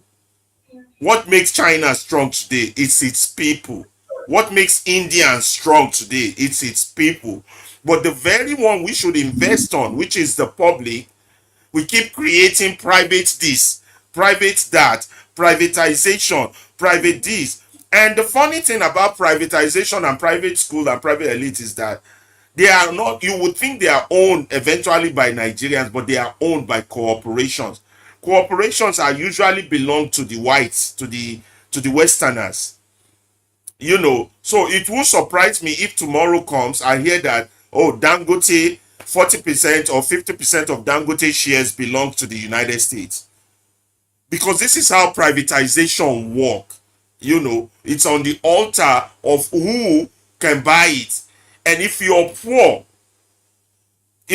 and you have one rich man among you, it's just a matter of time before that rich man goes poor and someone else will take your property you should have invested in the people, in their schools, in their hospitals, in what is public, in the beaches. You're selling it all out to private cannot hold on to wealth for that long. I mean, where are the Rockefellers today? So these are the mistakes our educated elites are making following the white man. If only they could listen to fella and open their eyes and take their eyes out of the book so they don't fall inside gutter. That's the problem we're having. You know, hospitals, everything. The state has no intention to serve you, to give you nothing. It's just what can we buy, what can we sell, you know. I used to know a guy back in those days. His political philosophy is Pinkmini. If you bring a single piece of paper onto the table, he will ask you, how do we divide it? If you bring a plate of rice, báwo la ṣe máa pín? Pínpín ni. The guy's philosophy is pínpín ni, and that's the philosophy of our politicians. Every resources that they should hold on to, that we should hand over to the next generation. We should be thinking of a country in the terms of 100 years, 200 years. 100, 200 years. Where would my children be in 200 years from now? Bro, no, we have people who, okay, this is the only inheritance they have for the future generation. How do we privatize it? Let us share it. That's a sick mindset. That's a flawed mindset. That's an insane mindset. And that's why we're saying we are a response to Nigerian insanity. We have gone mad. We just don't have a doctor to diagnose the madness yet. Go on. Thank you so very much for that brilliant submission, sir. And well, let me give us a short bonus, just to give us a sense or a good idea of how messed up things have become when it comes to private and public school situation. And let's use the universities. From 1960 to 1991, there is zero recognized private universities. Zero from 1960 to 1991. Now, guess what?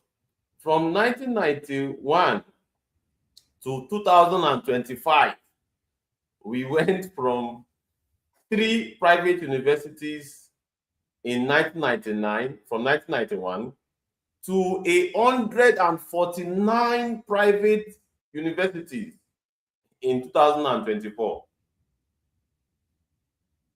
And your guess is as good as mine. Who are the owners of these universities? Despite that, we still have 20 million children out of school. So who is fooling who? Mr. Salisu, what do you think about that? You know, We are in in trouble. their own cycle, they call educational sector a gold mine. Hmm. You just bring people into just a four corner space. You keep them there in the name of you are educating them, but you are not educating them. You are what?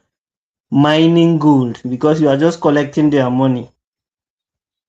Hmm. So that's why, if you look at, for some of us that are privileged to teach in some of the private schools, so you will know what is happening there. When Hmm. you bring an innovative way to make sure that okay things works, some of them will tell you, don't be wasting your time. Let them just pay the money. That's just it. You don't. It's crazy. And sometimes when you are trying to build a collective of like a young minds, that you are trying to like educate them properly in the way that they should be educated, not just by reading the English and then all the nonsense. I don't know, but you are trying to liberate them right from. They will start telling you, no, this one is not part of the curriculum. You have to teach them what you see from the curriculum, what they gave you, and explain it in a way that it will not make them to resist anything. So Hmm. all these things are things that keep happening, and you see how even in Abuja here, Hold on, Abdullahi. how Ibukun. African Wahala said if you have the YouTube link, is there a way you can send him the YouTube link so he can come on the studio? Okay, okay, And okay. if there's any He's other already person, watching us on YouTube. But what he needs is to the link to come into the studio with us here. Yeah. That's, I think that's how he gets. I don't know. You are the technical expert. I'll Yeah, you see, I'll I send just you saw the the message. If you have a link here yes. for YouTube, that might. So if you have the YouTube link, the link for him to join the studio, so you can, because I think I'll it's forward. WhatsApp is not working. Continue, Abdullah. I apologize for interrupting Yeah, you. yeah. Please proceed, Mr. Abdullah. Because if you look at it in the real sense, you see, even in Abuja here, entirely from last session to this session, if you look, you count the number of days that public school opens and you count the days that it's almost, if not 60-40, it's 50-50. Because last time, before the school closes, the while private schools are done with their exams during the holiday, that's when the public school resumes the strike, call of the strike, or suspend it for a particular period of time. And they come, and after 2 weeks they run exams, and then they say they will do continuous term. Then the term continues. After 3 weeks into the new term, when the private schools have resumed, they are thinking they are your friends, you think you are going together with them again, then another strike, then the school close again, then you keep going. That's why when you are in a private school, once you see a student that they brought to the school, maybe secondary school or maybe primary school, and then at the end of the day, what you expect him to know and he don't know, the first thing you ask him, which school are you from? Your expectation is that he is coming from a public school because that's where the rot is. And then if you also look at the private school, they are not teaching anything different from that what you think you are getting quality. No, it's not, there is no quality. And even the quality assurance, once they go around to make sure they check things how they are done, all they are after is settlement. This is, I'm not saying it because I'm saying it based on experience. So these are things that they just call it gold mine. They mine their gold, they put the money in their pocket, and they move.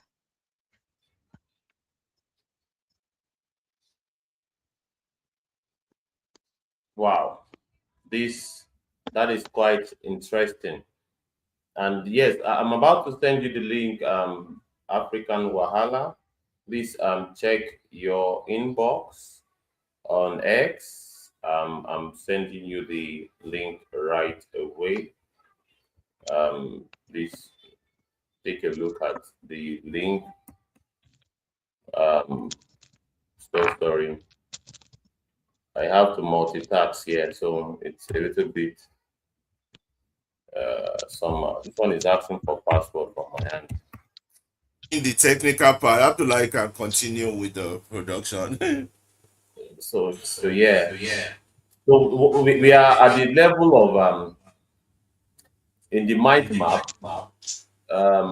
Teaching hospitals collapse, official seeks foreign treatment. We know how that works every single time in Nigeria, where even at the slightest headache, they will jet out of the country to go treat to go treat their headache, leaving the public health infrastructure dilapidated. Really, and you'll be wondering why can't they fix our own public health care such that they can use the public health facility in the motherland? But Let me give you an answer to that. They won't until you drive them all out. The whole hmm, system has to be, we have to start fresh. We have to sit down and say, hmm, this is what we, you see, this system is not sustainable. And it will continue like that until Nigerians come to the consciousness that they need to remove this style. They themselves need to change. There need to be a U-turn. But this calling on God, prayers and fixing it, let's just do the next election and all these things, and these systemic issues are there. We're not in the next 100 years, not the same place. We in fact we're walking, we're going back. We don't hmm. put everybody for reverse. We are now in reverse. We're going back in time. While the rest of the world is counting 2026, we are in 1826. Hmm. We are so backward, and it's scary to me when people tend to troll Nigeria that if the rest of the world stands still for the next 20 years, Nigeria will still be playing catch up. That thing they enter my head I say, which kind, you know, terrible situation be this? Say if the whole world stands still, if they don't move again, and they just say make Nigeria catch up, Nigeria no go still catch up. And this is quite humbling for me. That when are we going to get it right? And many of the things that is wrong with us is not even rocket science. It is something that can be fixed with funds that we have, and of course the collective will, and of course political will of the people. But we are still, many of these private schools that we are talking about, they are owned by religious institutions. So they use public money to gather funds, then privatize. I used to wonder, why would you privatize what you establish using the collective resources of everybody? You call your members, they donate, you build a university, only for you to privatize it and make the price, unaffordable for your members. Isn't that wickedness? Isn't that one say that one na oyibo na colonialism na im make dem do that kind of wickedness for their members? Is it oyibo man that orchestrates that wickedness for you to use collective resources and you privatize it such that your members that participated in the contribution cannot contribute? They cannot afford those schools. And many of the missionaries that brought religion to us, they brought all of these schools. It was free of charge, and the education was qualitative. The education qualitative. You still have St. Finbar's. It still they exist today. You have King's College. You have many of these schools, Baptist Academy. These are schools that were brought by missionaries for free, only for the converts of this, religious organization, for them to start their own religious body and make it a commercial enterprise. What a shame! All right, what a shame!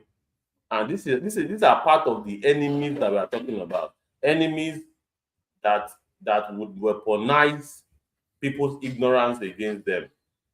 All right, and that is quite messed up, if you ask me. I think this is not supposed to be. Let's move on in the. I think this will most likely be the only, because this article is very is wide. So the last section is deliberate restraint. Um, that is the last part of this this article, the enemies of Nigeria. And we have had to break it down to the granular details, and we are so excited by the feedback that we have gotten from the Nigerian people. So talking about the last part, the last section of that mind map, it's very important we also highlight it. All right, the broken system. All right, the core problem, the system is not about, the fault in the people. It is the system that is indeed at fault here. All right, system exists, will is missing. The will of the people is missing, but the system is there. All right, we have, the whole idea of country matters less than privileges. All right, when all of these our so-called elites have elevated themselves, all right, above the people, they absorb themselves from the realities of the people. All right, they run on 24 hours diesel. They go and install solar panels that absorb them They from do the that. general darkness that is going on in the country. They sleep very comfortably not knowing that others, other members of the society are suffering, extreme suffering. All right. Enemies remain at the table of power, which is very, very, very, very sad. These are the core problems. All right. And we must indeed recognize the enemies of Nigeria and knows the role that they are playing actively in this whole ruining of Nigeria. And we are dealing with ruiners. We have not minced word from this side of things. And we have asked repeatedly, who are the enemies of Nigeria in your own view? You can drop your comment. I have sent you the link, the African Wahala. If you check your inbox on X, you get the link there to join us in this. Oh, the African Wahala is here. So sorry about that. I think let's hear from the African Wahala. Uh, I think I have brought you are on the stage already. The African Wahala, can you hear me right loud and clear?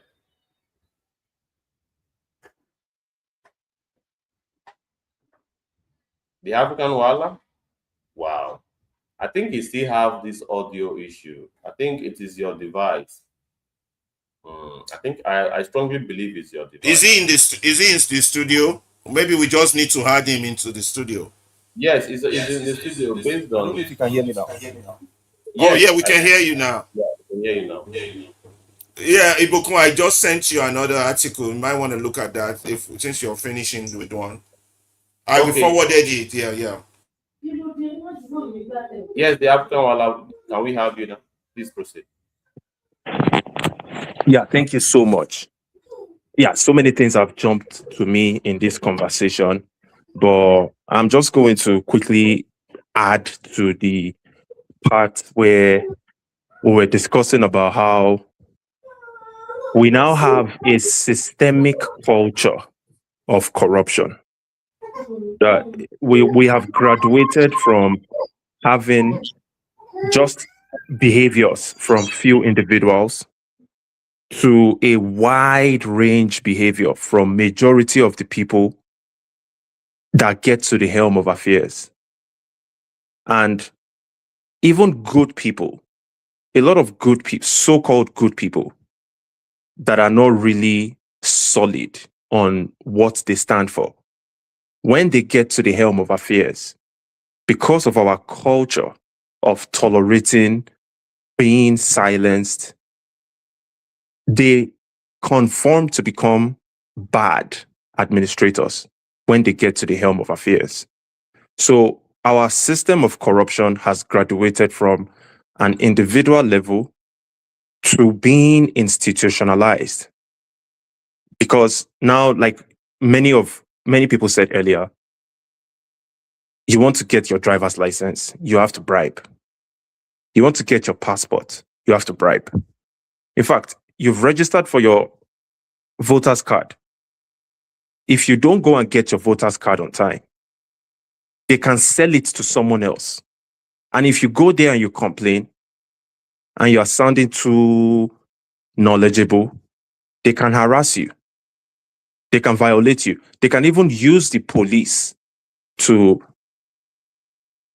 do you bad and throw you behind bars. So this is the kind of country that we have now. And that's why we are here, to resist this system. Although it has been existing for so long, even before some of us were born. And that makes it really entrenched and difficult to resolve. But we still have no choice. We have that obligation, especially those of us that stand on a conviction, to resist this system. And when the sister was speaking earlier about, she was responding to women not wanting to participate in elections or the electoral process or anything political in this system. It's because of our culture. It boils down to a culture that we've somehow adopted in the last few centuries. It's the same thing. It's the same way that we've adopted a culture of corruption. That is the same way we adopted a culture of just, I don't want to say misogynism or all these But we just don't treat people, our fellow human beings, with respect and dignity. And that's why if you look at the cases, some recent popular cases, we had this lady, Tracy, with Umai. We saw those allegations. We saw Natasha Akpoti, her allegations with, in fact, Natasha is the perfect example because she's a top female politician in Nigeria. And even with her political status, we saw how she was treated. We saw how she was mocked. I'm not a supporter of Natasha, but I would support her against any injustice she had faced, especially in the hands of Akpabio and the Senate. We saw how even Umahi put his mouth in the conversation and he was making a reference to Natasha when talking about Tracy. Because these people have no respect for women, not just women, they have no respect for anybody. They don't even have respect for themselves. And they didn't just become people that have no self-respect. It's because many of them had to conform to the system in the helm of affairs that requires them to be evil. Because if they are not evil, their political careers will not last long. And they need their political careers to escape poverty that is affecting the majority of us. So we are in an intertwined situation where the real enemies of Nigeria, obviously, the number one candidates are those in the political administration. The political administrators are the number one enemies of Nigeria. However, even us, the regular victims of Nigeria, we are often complicit in being enemies of Nigeria because many of us, excluding myself, aspire to become these wicked administrators. Many of our fellow victims, they look up to these wicked politicians. They look at their flashy lifestyles. Their children are schooling in universities abroad. Whenever they have a cold or they sneeze, they jump on a private jet straight to London. They come back to Nigeria. They have mansions. They have bulletproof cars. They have convoys. They have private security guards that are our police and our soldiers. They are the ones providing private security for these guys. So that aura of oppression that these guys have, a lot of us that are victims, excluding myself, we look up to that and we want to be like that. So it makes it a continuous process where the oppressors that have conformed to a habit of wickedness, once they get into political administration, they pass the baton of oppression to their fanboys and fangirls that look up to them. And their fanboys and fangirls are mostly our fellow victims. So it makes it so difficult to resolve the problem. Bottom line is, these guys are the main enemies of Nigeria, but we can also be complicit and become enemies of Nigeria when we look up to these evil people. So that's just going to be my contribution for now. I'm very happy to be a part of this conversation. Thank you so much for giving me the mic, the opportunity. I will tone it down. I'm not going to go berserk and be roasting them the way I usually do. I'll tone it down because I want it to be a civil conversation. And I appreciate you for letting me in. Thank you. Thank you so very much. Yes, you want to chime in? Movement Radio Chicago. No, I just wanted to tell African Wahala that anytime he wants to, him and Breaches, anytime they want to join us in the studio, they have VIP access. Just letting them know. Okay, yeah, I just wanted to let African Wahala know that that they have VIP access. Continue, Buku. I Thank sent you. you a new one on how our people themselves too they contribute. So I don't know if we could run that with the people or whichever one you guys decide. Yeah, we can briefly go. You can go through it in depth. It does. I think that article should not be more than 30 minutes of analysis, really. Okay. So I think we Yeah, can but if squeeze. there's I think there are some people on the X, if they will need a microphone, don't forget because you're running a multiple stations. You got to keep checking who needs what and what. You got to check on X, check on. I just checked on Instagram now, and there were some people there, about 7 or 8. So I just sent them a greeting that we are not ignoring them, that we see them joining us, and we thank them for joining us. I've not checked Facebook yet, but and I've not checked YouTube yet, but at least I'm checking X and Instagram. So just keep announcing to people that they're not being ignored. We just have multiple things open, so it's hard to kind of follow up in details. Go ahead, Yes, Ibuku. absolutely. I would prefer if that article is in PDF format, so that we can use the mind map and the summarizer. But well, we can just project it from the article itself. So we just do the reading and stop intermittently to give some analysis of it. But well, while that is being sorted, I've got one video here that I think would interest us while that is being sorted. Um, just a moment. Let me see if I can share the screen. And that video, I think, you'll find it interesting. All right. Um, okay.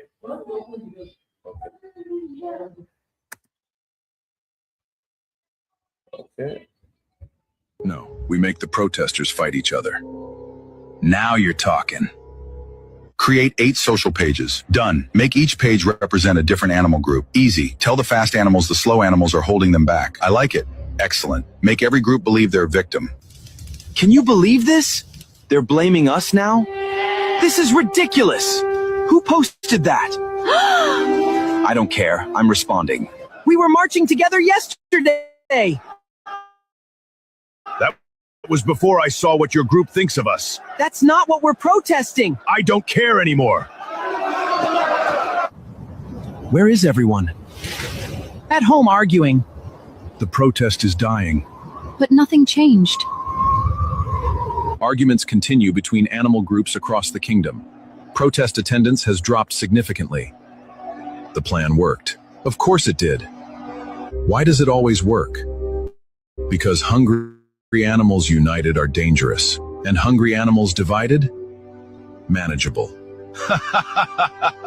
3 days ago, we were all marching together. Now we're fighting each other.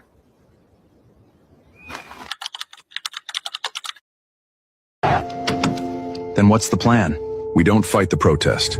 We don't? No, we make the protesters fight each other. Let's Now you're just talking. one more time. Create 8 social pages. Done. Make each page represent a different animal group. Easy. Tell the fast animals the slow animals are holding them back. I like it. Excellent. Make every group believe they're... Can you believe this? They're blaming us now? This is ridiculous! Who posted that? I don't care. I'm responding. We were marching together yesterday! That was before I saw what your group thinks of us. That's not what we're protesting! I don't care anymore.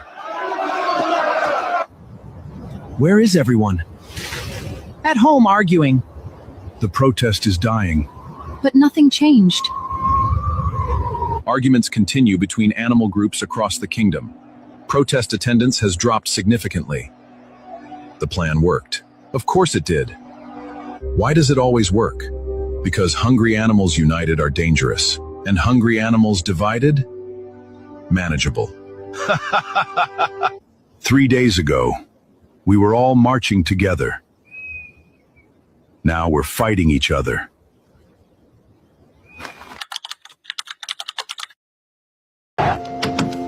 Then what's the plan? We don't fight the protest. We don't? No, we make the protesters fight each other. Now you're talking. Create 8 social pages. Done. Make each page represent a different animal group.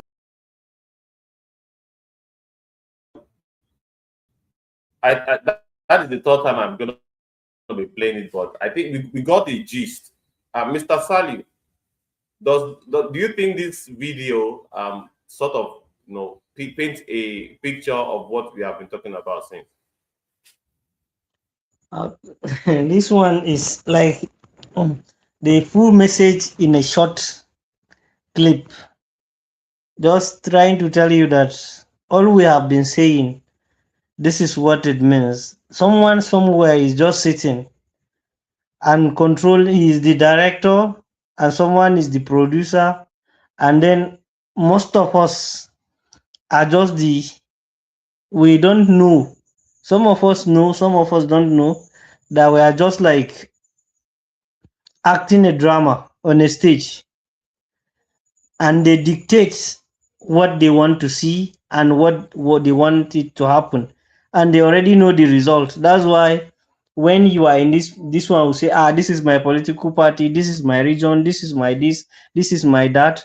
At the end of the day, all of us are singing and fighting each other, while the real enemy, just as the article said, that's the enemies of Nigeria. In the article it said what, comfortably sitting in what, in an office, in a corridor of power, while the big victims are there what, struggling within themselves. The first thing you look, who is this person? This is, I, the Igbo people are saying this, the Yoruba people are saying this, the Muslim, all those things are what, are not, are irrelevant.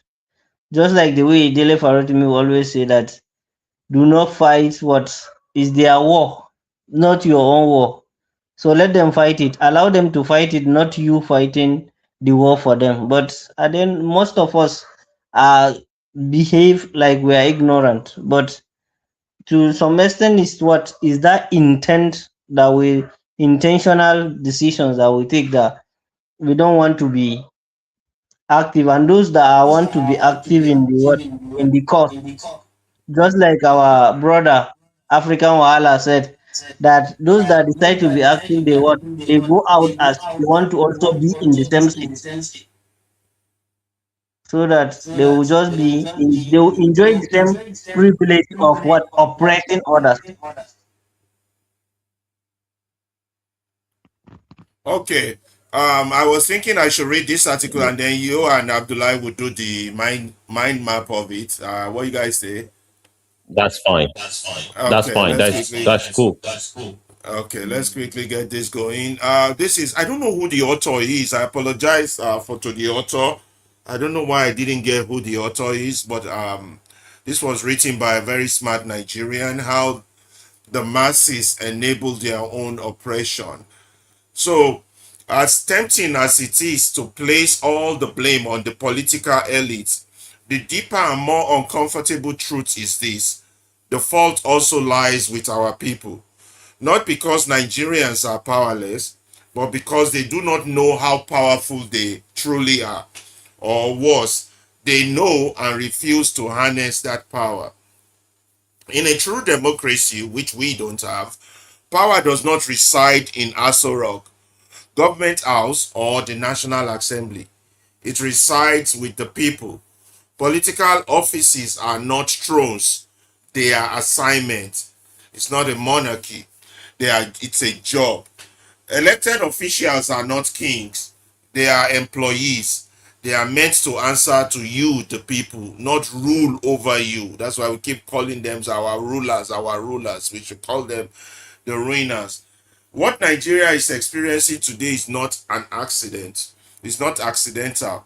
It is a reflection of what the citizenry has tolerated, normalized, and in some cases celebrated. The condition of a nation mirrors the demands of its people. The insecurity, failing healthcare system, polarized education, epileptic power supply, and collapsing infrastructure persists not because Nigeria lacks the capacity to fix them, but because citizens have quietly accepted them as the norm. And once a people accept suffering as normal, leadership has no incentive to change anything. This would be a different conversation if Nigeria were poor in resources. But Nigeria is not. Nigeria is wealthy, rich in oil, gas, solid minerals, fertile land, human capital, and international goodwill. We do not merely generate revenue, We borrow heavily from the international community. Yet, these borrowings rarely translate into improved living conditions. Instead of solving structural problems, they are often shared among political elites while citizens clap, praise, and defend the very people mortgaging their future. The very people mortgaging their future. Now, wow. Now, a tragic Nigerian habit is the culture of adjustment rather than confrontation.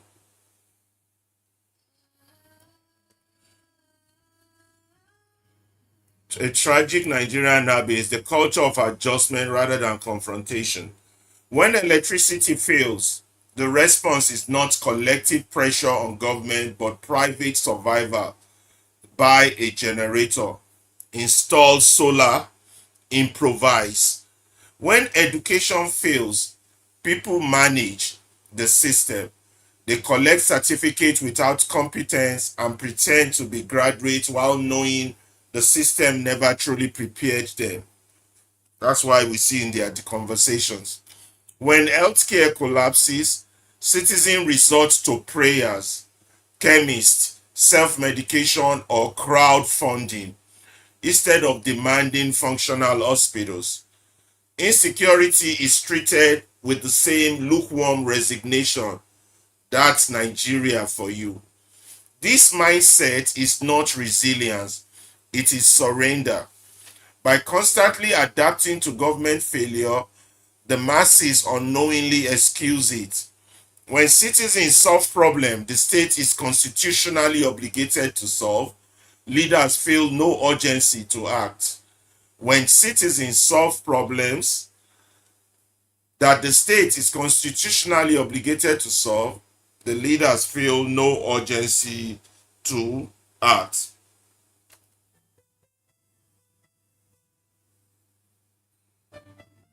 Sad. Why invest in electricity when people have generators? Why fix hospitals when the elites can fly abroad? Why reform education when mediocrity has been normalized? Meanwhile, elected officials live like royalty. Convoys of sirens and armed escorts cut through the poverty-stricken streets. Their children school abroad using public fund. They receive world-class medical care overseas paid for by the Commonwealth, fully aware that Nigerian hospitals are neither equipped nor functional. They know the truth about the system, yet they insulate themselves from its consequence. And the people stay quiet. Worse still, they praise these politicians. They line up to shake their hands, take pictures, sing in their praises, beg for crumbs, bags of rice, cash handout, temporary favor, forgetting that what they are begging for already belongs to them. The Commonwealth is not a gift from politicians.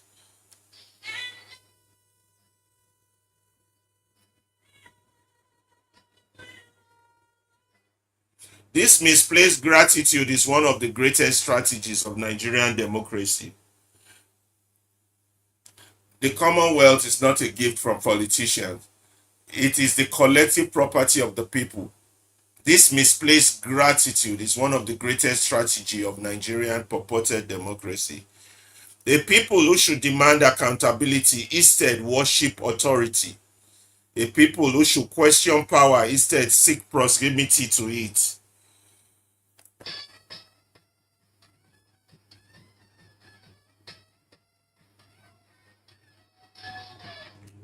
A people with equal ownership of national resources reduced to political beggars. A people with equal ownership of national resources are reduced to political beggars. Terrible. The truth is uncomfortable but necessary. The political class will never sit up until the masses do. Power concedes nothing voluntarily. It only responds to pressure. Until citizens understand that their collective voice is stronger than any individual office holder, nothing will change. Until Nigerians stop adjusting and start demanding, governance will remain performative and extractive. Democracy is not sustained by elections alone. It is sustained by active citizenship, by protest, by questioning, by refusing to normalize failure.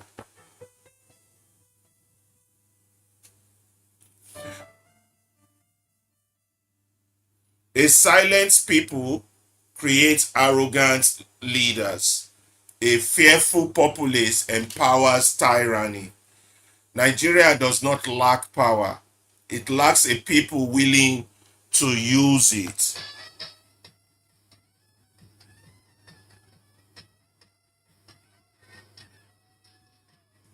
Nigeria does not lack power.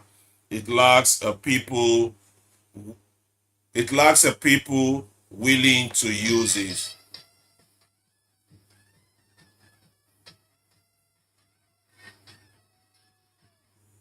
And until that changes, those in power will continue to rule like kings because the masses have allowed themselves to forget that they are the true owners of the state. Nigerian news, Nigerian politics, Nigeria. I really, that's a very good article. I give credit to who wrote it. I just forgot to put the person's name down, and I don't know why I forgot that. But so you guys, that's a pretty interesting. Let's see the mind map of this, and then okay, see what we do from there. Okay, Eboko and Abdullahi, I don't know how you guys plan to take this in terms of discussion, but Yeah, Mr. Abdullahi can go first. What do you think? Okay, no problem. they said the masses are enabling their own. I'm trying to centralize it. I don't know if you guys can see it. Yes, Okay. Yes, we can see it. good. It's visible. Yeah. Okay, go ahead. Okay, masses enabling their own operation. So it So goes on. this article is just trying to tell us how we, the people, that's we, the one that we are called the masses, how we make things easy for our people that are oppressing us. The root cause, that's from the beginning. What makes it to be like this? That's the root. That's the foundation of this enabling. How do we make this thing possible for them? What causes it? The first one is ignorance of power. That's us not knowing how power works, how things do, how they're supposed to do things. Masses don't know their power or refuse to use it. That's Or we, the not people, who knowing don't know. Abdullahi, or I'm sorry to interrupt, or not knowing how powerful we are. Yes, Not knowing how powerful we are. You don't know. Go ahead. masses don't know their power. That's how.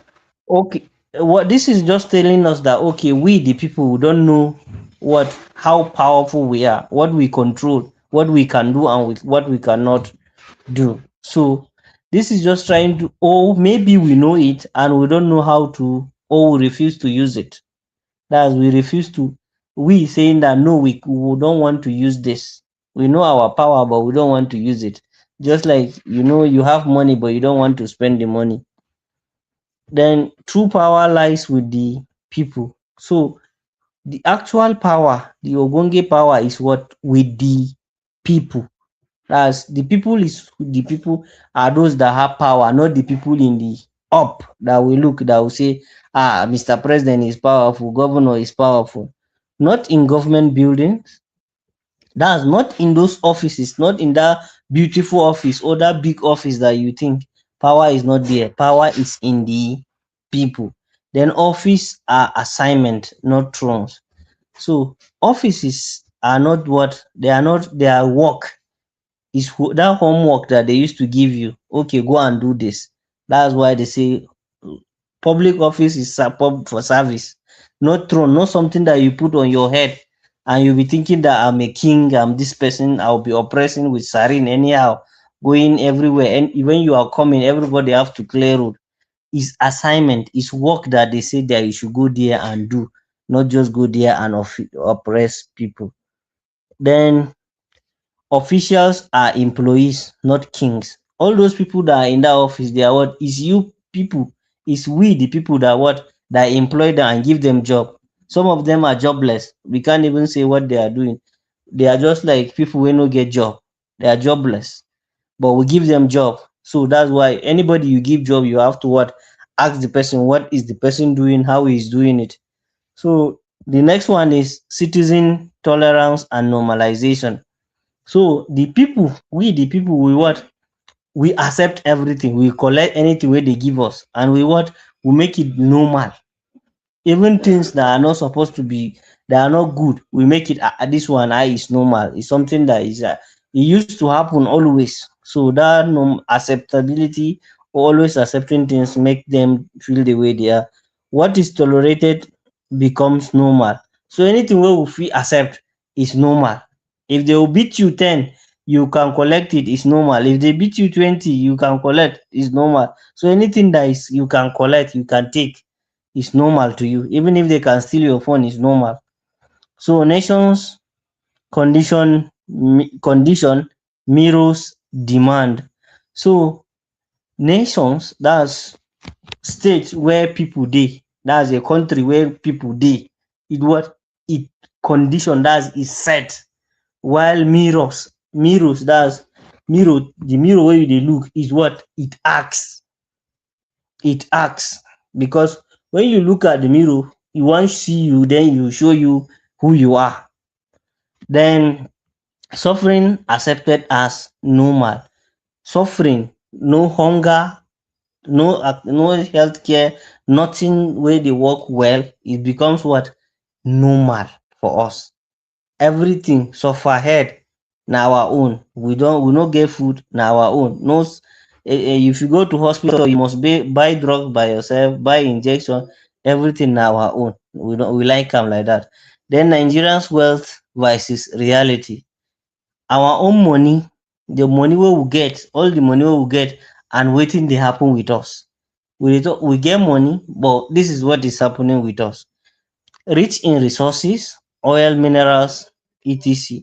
We get resources, we get the money because we get oil and we get mineral, we get the people, we get the agricultural product, we still get we get all these things. Borrowing heavily, you still get money, you get things where you go carry, where they give you money, but you still dey borrow, you still dey borrow, you dey borrow, you dey borrow, but no improvement. As we dey borrow, say maybe some people go say, I dey borrow ma boost my market, so that when my market grow, I will pay that money and I will continue to live comfortably. But this one, our own, we dey borrow, but e no dey show for our business, e no dey show for our body, we no dey live good. Suffering na im dey add for our body. That's what this one is saying. Then borrowing shared among elites. So the only money, when they say okay, they borrow to construct road, you know, they see the road, but and the contract who they give? Friends and families. Then culture of adjustment, no confrontation. We get this thing for our mind. When today you wear one trouser, they flog you 20, tomorrow you say, so since they will flog me 30 tomorrow, I will just I'll add trousers. Everything, if they push you, instead of you to pull back, you will just say, okay, find the other way. Find the other way. Always finding excuses. Finding excuse for the problem where they happen. This thing now, now Gary is 1-5, and I go manage am like that. We go manage am like that. Instead of saying, why is it like this? Who is responsible? I go accept am like that. We go do am. Then private survival instead of collective pressure. So everybody is one man to himself. No be say all of us dey try organize ourselves, say more stop the problem. No, everybody to himself. Nobody they think of, okay, let's have collective action. Just like the way movement radio is trying to bring like minds together. But we all of us now our problem since me I chop I shikena the other person may just the example electricity, education, healthcare. Now people they buy things. Electricity now you they do am for your house. You dey pay your light bill if you dey see light. If you na generator now you dey fuel am. If na solar now you buy am. Drugs now you dey buy. You know they go hospital get drugs. You go hospital no drugs, no doctor. Everything now you dey provide for yourself. This is surrender, not resilience. So this is not showing that you are strong and you dey try. This is you are saying that me I don't hands up. Anything wey you want do for me, do am. Me I no go do anything. That means you are saying that you don't surrender. You know fit fight. No be say that doesn't make you what a strong person. That makes you a weak person. That means you don't know. Then leaders incentive to do nothing. Leaders incentive to do nothing. So you always what leaders give what you give them incentive to do nothing. You citizens solve state problems. That's what you are doing. Road spoil, you fix it. Hospital, medicine no dey, you buy it. Electricity no dey, you buy for yourself. You do everything yourself. Security, you hire private security to guard your area. All those things you are what you are giving people say you are dashing people money for doing nothing. You solve problem wey person wey you elect. The constitutional responsibility of every elected official is what protect life and property and make policy that will affect everybody positively. But they are not doing, and you are still what doing their job for them. That means you are giving them incentives. No urgency to invest or fix. No urgency. There is nothing like okay, let's do this thing. More just try solve this problem. Nobody they think of that one. The problem, let it persist. Mr. Let it just Abdullahi, keep going. I Sir? be one comment about this citizen Okay. solving state problem. State problem. Okay, Now, no something wey problem. we You say can. many of our people free relate, and from the comment section on X, person talk say VDM needs to hear this. Now the thing way, and of course, the reason why the person talk this, all of us know is a public knowledge that this is an individual that organizes his followers to go and solve what should be citizen, the problem of the state. For instance, sanitation. All right, when the government has failed to clean, it's like you want to say something, Mr. No. Alaba. Continue. I just want to add to that. That's a continue. You're making a very valid point. Go ahead. Yes, so I'm just reacting to what the comment section of the X is saying right now. You know, instead of pressuring the government to do their job to enforce, waste management and to create waste management facilities, as it is in a state that is regarded as the center of excellence, like the like cream lab, like the top of the echelon in terms of our states in Nigeria, they are still disposing wastes like as if we are living in 1960s. Open dumping of refuse. There's a particular portion of land after Ojota in Lagos State where they dump refuse. Whenever you pass, it's an express road, though. The place smells like something else. And of course, if you look at how the systems of picking up waste from house to house and collection of bills from people to pay for their waste is very, very terrible. And this is from a state that is regarded like the center of excellence. So you now have individual like VDM mobilizing the people to go and pack gutter on behalf of the state Yeah. when the states have failed to provide enough personnel to clean Yeah. the streets. Yeah. Now, this is where I want to add a very important point for, with you mentioning people like BDM. You see, this is where we talk about when the movement radio is telling you that we have only three problems: the ruiners, number one; collective silence, and the enemies within.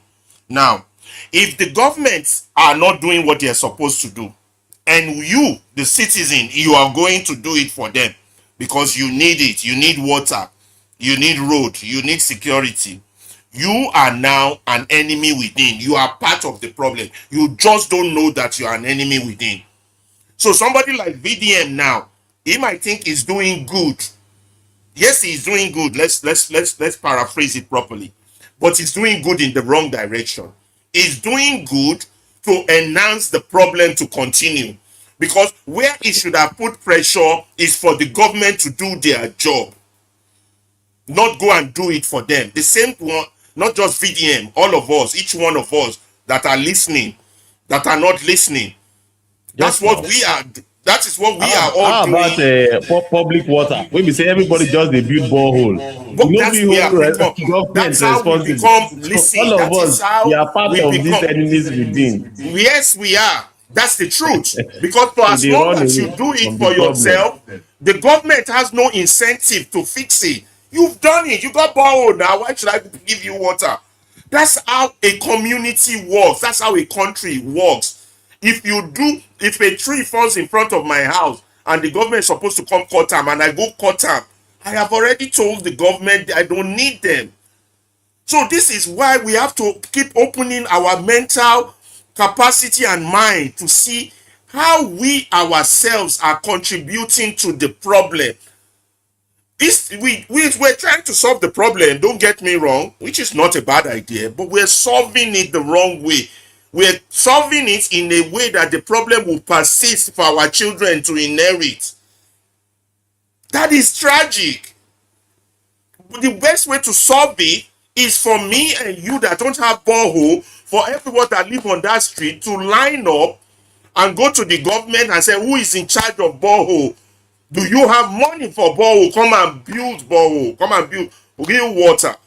Come and provide electricity. That's how you solve communal problem. You don't improvisation is cowardice. It's not courage. You're surrendering. And then you will be the first to now blame, the government did not give us water. The government did not give us hospital. But you gave yourself generator. Why should the government? So we have to, that's the mission of this movement radio, is to provide that mirror. Provide that mirror for each one of us to see how we are contributing to the decadence that is now Nigeria. We are talking about 66 years of decadence. This is a lot of years. That's almost 5 generations. I don't know how you guys count generation. That's a lot. You know, they didn't do. It's not today. Look, go and listen to Fela's song. He said, if I sing about this, now old news be that. If I sing say water no day, now old news be that. If I sing about corruption, that now old news be that. So what do I want to sing about? So we let those problems compound, but we are very quick to point finger at Babangida, at Buhari. Although they are the winners, don't get me wrong. I've listed them as number one. You still call them leaders. You should call them ruiners. When you call them leaders, or you accept that they are your political leaders, you're part of the problem. These are the little ways. Now, I used to have a professor back then in LASU, Dr. Lawal. He was saying, now small shit, now in the block yansh. Now Nigerian yansh don't block totally. These are the little ways we, the people, and that's what this article, how the people themselves contribute to their own decadence. And we have to build that mirror in front of us. What are we doing today? What did we do yesterday that we will not do tomorrow? That's how change comes. That's how revolution comes. If on 2023 you voted APC and you've seen the damage they've done, and you 2027 and you go and vote APC again, you are part of the problem. If in 2023 they stole your votes because you voted for Labour, and in 2027 they've already started stealing it, and you're still not doing anything about. We saw all the election in Abuja, in Ondo, in Edo. They're still stealing it, and you're still doing not. You are part of the problem. So these are conversations we as a people need to have with ourselves. When the people are conscientized enough to know that this is how they are contributing, when the politicians know that the people are no longer contributing, they will run. They won't even be bold enough to tell you that they want to run again because they know you won't have it. Forget voting.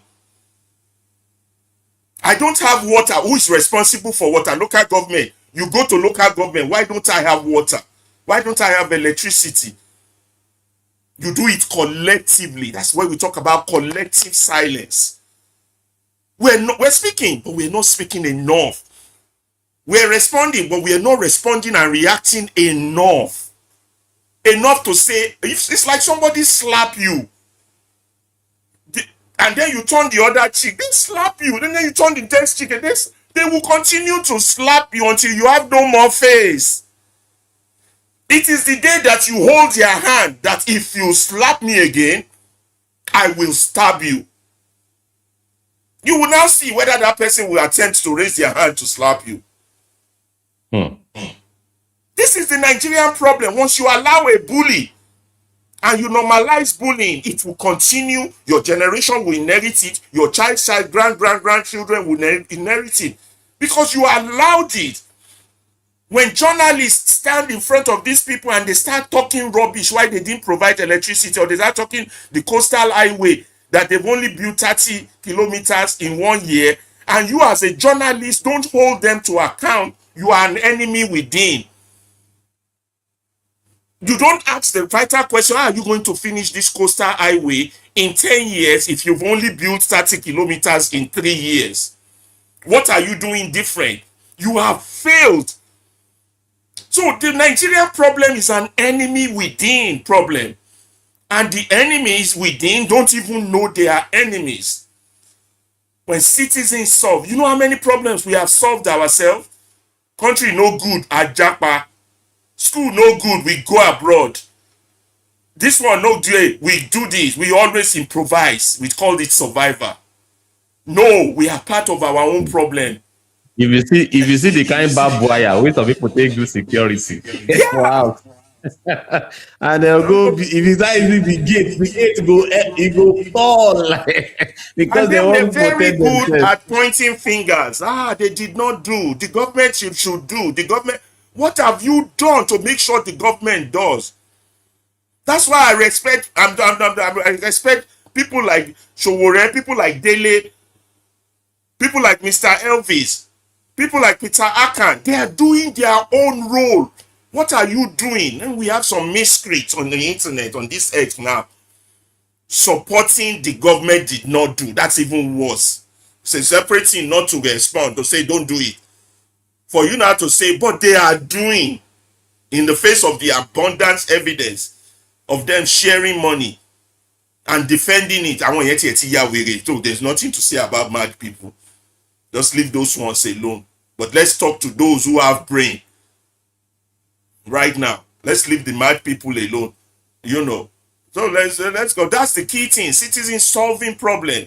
Of course, leaders would insulate themselves from consequences. There's borehole now. Why you have generator now? Why you need electricity for? What do you need electricity for them? I don't build fence for ourselves, put gate for our estate. What do you now want makes government do to secure your life? Again. You've already built your fence. You have your Amotekun. So why should the soldier come protect you? Nobody's coming to help you. You have solved your own. You have solved your own problem. Money for vigilante. You have solved the problem. So why should I even include that in the budget? This is part of the reality, and that you don't see in the world where we are running to. In all these countries we are running to, they don't see that. The phone number of the alderman's office will be full. People calling. This road is not good. When are you coming to fix it? When are you coming? And by the time they call 5 or 3 times, they start signing signatures to remove that person from office. But this one is not doing the job we gave him. But Nigerians are so dormant. Although it's a learned dormancy, we got to give it to the people. It's not their fault. Over the years, they've been engineered to be like this. That's why mediums like this are necessary to re-educate, to reorientate the mind, to revolutionize the mind, so that people can now see what they are doing that is part of the problem and what they need to start doing to solve the problem. You know, let's say let me name a street in Mushin, a street maybe Kayode Street in Mushin. If everybody in Kayode Street goes out to the chairman's office and say our road is not good, everybody on that street, the chairman will either run away or fix that road. He only has two options. But when nobody does nothing, everybody build their own gate, everybody build their own, but I'll carry money, go abroad, Jare, go spend. I beg you, make una no leave Nigeria alone. No, make them go to Gia. It's true now. It's crazy. We have to say, all of us have to say what is our share. Say, We know the they winners. suffer, they go. Mr. Alaba won't leave us, make they suffer alone.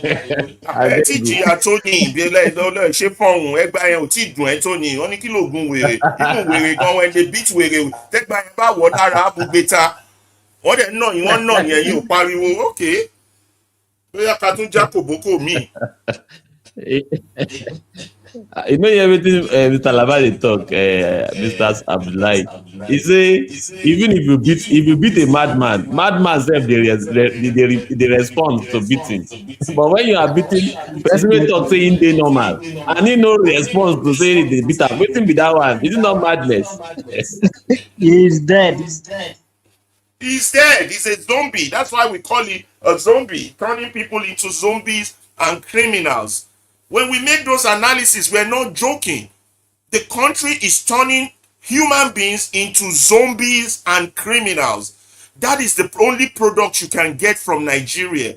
So the young ones now, if this system does not crash, you're going to have more zombies. You're going to have 400 million zombies and 400 million criminals in the next 50 years. In the next 50 years. We don't want that kind of tragedy. That would be catastrophic, man. That's a catastrophe for mankind. You know? We will get it.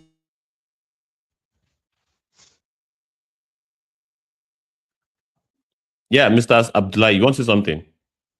Yes, I say if we did not find a way out of this, what Mr. Alaba is saying is what we are going to resort to.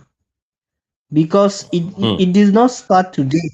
Many people have called, okay, like for example, the likes of Fela, they have been talking for a long period of time until their time comes out that they were out of, and then we now, if we are not saying it, so the same thing, them now we always remember them and we always say that, okay, they have said this, but we, if we keep quiet, it will happen to our children and they will ask question, what did our parents do?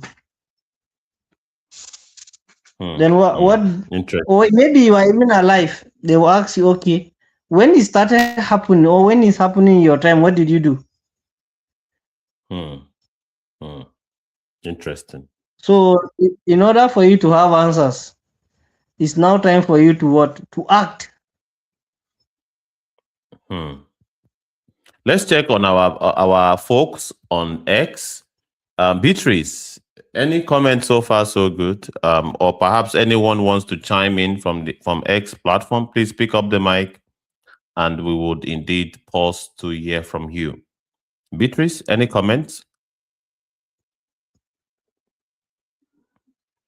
Okay, I think Beatrice is not available for now. So let's proceed with African Wahala is on the background. Okay. Maybe if you see something. The African Wahala, any country? Oh, yeah, we called you, Beatrice.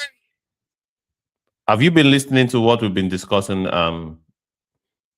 Distracted as well. Yes, I understand. I understand. So yeah, maybe let's just keep speaking about the issues. Then you catch up with us, as we go along. Yeah, thank you so much. So yeah, the African Wahala. Would you like to chime in?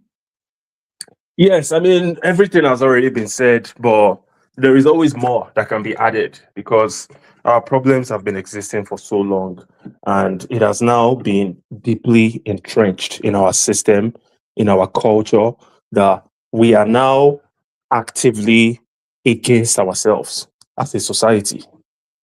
Like what Movement Radio said, imagine if all the guys in Mushin, that Kayode Street, they all went out to the chairman's house because they don't have, they have some potholes that have been disturbing business owners, residents. If everybody goes to that guy's office, he wouldn't have a choice.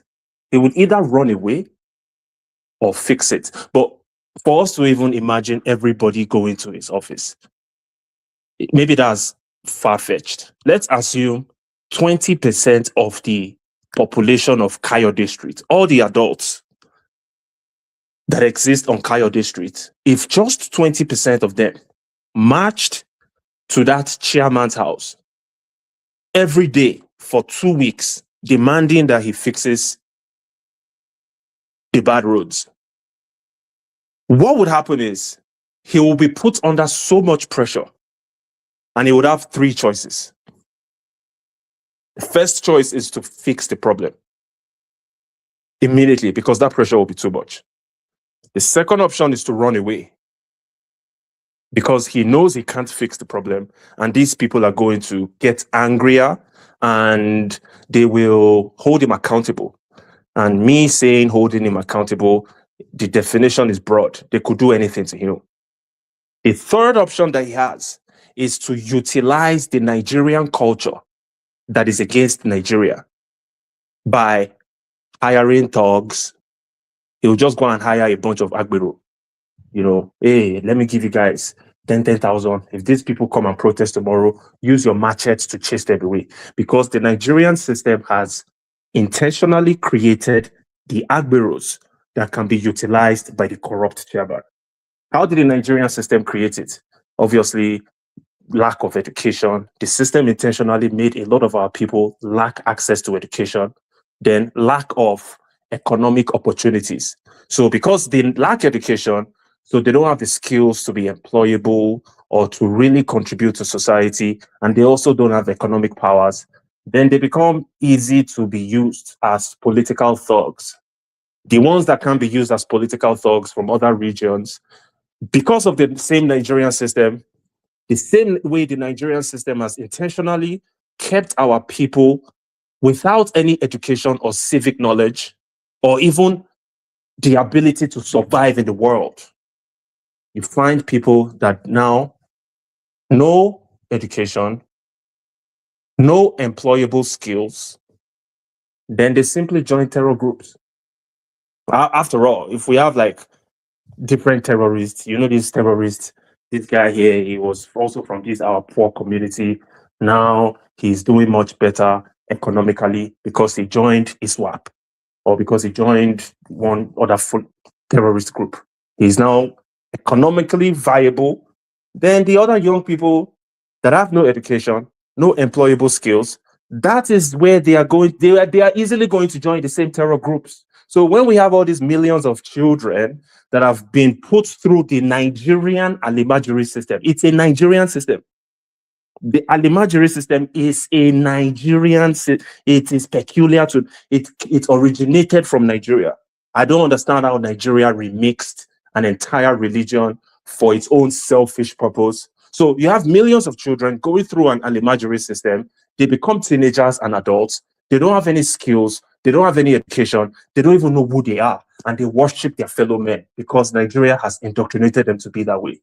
Of course, they are going to join terror groups once they become late teens, early 20s, because what else are they going to do? They are victims of the system. The same way those Agberos in Kayode Street, Mushin, have been used to become political thugs to attack the indigents of Kayode Street for going to protest against the corrupt chairman for stealing the funds that was meant to repair the roads. So, like I said, just in a quick summary, if the people can come together, just a fraction of the people, 20%, And we don't allow ourselves to fall victims to that analogy of the animal kingdom. There was a story read earlier using animals and their ability to organize and cooperate for a common cause. But whenever the animals are fighting against each other, instead of collaborating for a common cause, then the oppressors find it easier to maintain the oppression. So in order for us not to behave like those animals, then we have to find a way to just put our differences aside. These differences are actually irrelevant in the grand scheme of things. These things that we've allowed ourselves to be Nigerianly indoctrinated, like religion, some useless traditional beliefs. You see, a lot of times people will be telling us that stop criticizing those politicians for stealing your money. Don't you know they are old enough to be your father? Does a Yoruba boy talk that way to the elders? You see, that's how they use tradition, culture and tradition to manipulate us. You are a victim of a criminal politician. You are trying to hold him accountable. But someone from your community will come and tell you that no, in our culture, we don't insult old people. We allow old people. Don't allow yourself to be manipulated that way because you are the victim. If you fail to hold people accountable, I'm talking about the people at the helm of affairs for ruining your life, contributing towards ruining your life, and you allow a cultural or traditional aspect prevent you from holding them accountable, then you are part of the problem. Or if you allow religion, they'll tell you that, oh, in our religion, we have to pray for our leaders. You know, our leaders is God. God chose our leaders. Because God gave us, and you see those fake leaders on the national TV, they will come and manipulate you. They'll tell you that, you see, let's just pray to God. You see, it's God. God gave us the victory in the election. It's a lie. It's a lie. God did not do anything for them. These are thieves. Don't allow your religion prevent you from holding your corrupt politicians accountable. If any religious leader, regardless the religious background, tells you that just pray for your leader, our holy scripture says we should pray for our leader, tell them, if you can't tell them to shut up because you are not confident, do yourself a favor and excuse yourself from that environment and make sure you tell many people about that environment, that environment is an indoctrination center to keep you enslaved. So these are some of the things that I pulled out from the recent conversation in the last 20 minutes. I just thought I shared my perspective, and thank you for giving me the opportunity. Thank you so very much, the African Wahala, and thank you so much to all our listeners across all platforms. Yeah. Thank you Would like very to much, chime in? African Wahala. You're giving us a very, very vital insight. Even with the chairman paying talks, if a few good men just persist, even the talks after a while will be like, oh no, number one, KBC number or whatever. They will japa. Anyway, let's continue, people. Thank you very much, African Wahala. Your input. That's why we gave you VIP into the studio. I greet you, my bros. No wahala, sir. Thanks. Yeah, yeah. Go on. Who's reading? Is it me or Abdullahi? Or Yeah. it's me Let's just run. Yeah. it's me Let's that just was run through the continuing. rest. Okay. Yes. So Yeah. the next aspect of this, how we our people contribute to their own problem, is this misplaced gratitude and the worship of authority, which African Wahala alluded to. They are three things our mind structure as does not really explain better to us. We are always begging for what is rightfully ours. All these things we are talking about, good schools, road, water, hospitals, shelter, jobs, these are your human rights property. That's why fella said human right now my property, so therefore you can't dash me human right. You are created with this inalienable rights. God made it for you, that no man, no king No chairman, no governor, no president should take away from you. But here you are now with a mindset of begging for what is yours. I beg, just give us water. I beg, just give us electricity. I beg, just give us good road. If government go fit just give us, just give us. Why would they give you what is yours? You demand what is yours. You don't beg, begging for what is rightly yours.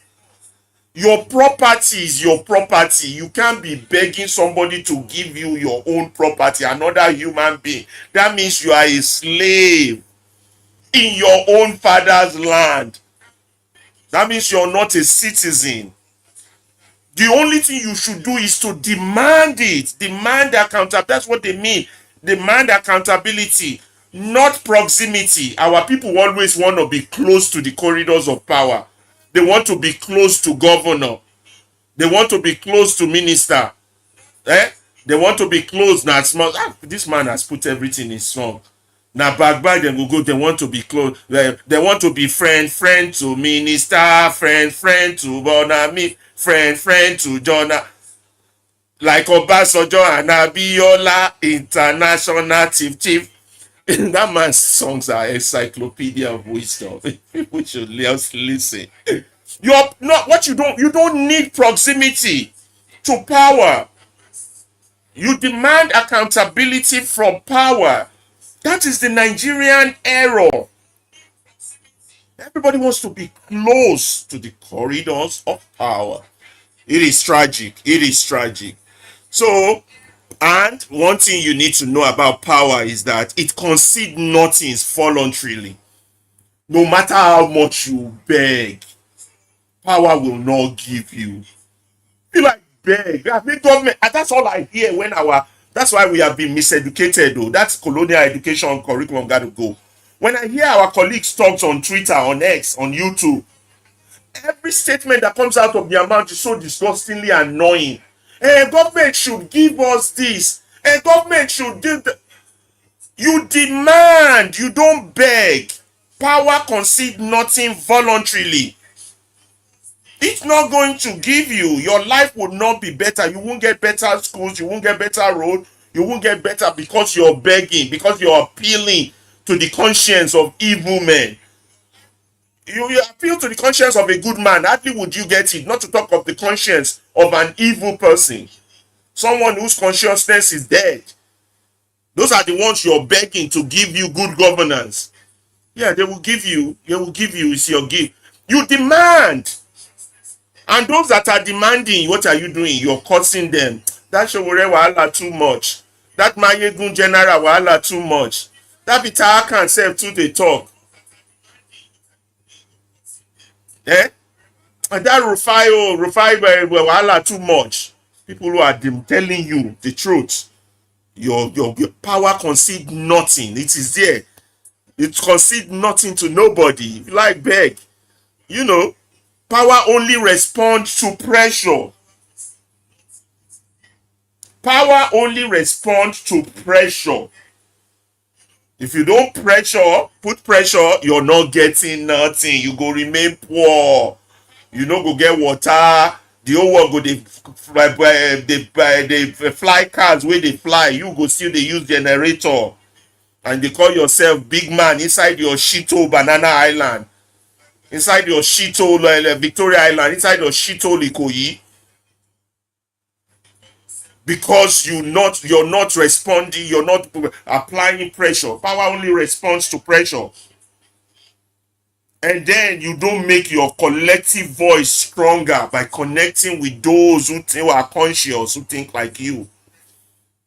You are busy listening to those miscreants, those idiots on X who are saying we are doing well. The government is doing good. Yeah, you're there, part of their numbers. Instead of coming to a medium like this where your mind will be open, your consciousness will be awoken. You will rather go and join those that are not saying anything sensible. In fact, I will give it Ibukun the assignment now. Ibukun, if you can, We will go give it like 5 minutes or 3 minutes, go through each medium and we will go and hear the rubbish each of them is discussing now. And we will look at the numbers of how many people are listening to rubbish. You are only a product of what you hear. Spend hours listening to all these Agbadorians, miscreants, fools who are being paid to seduce you, to sedate you. Sorry, I said seduce. Yes, it's seduce also.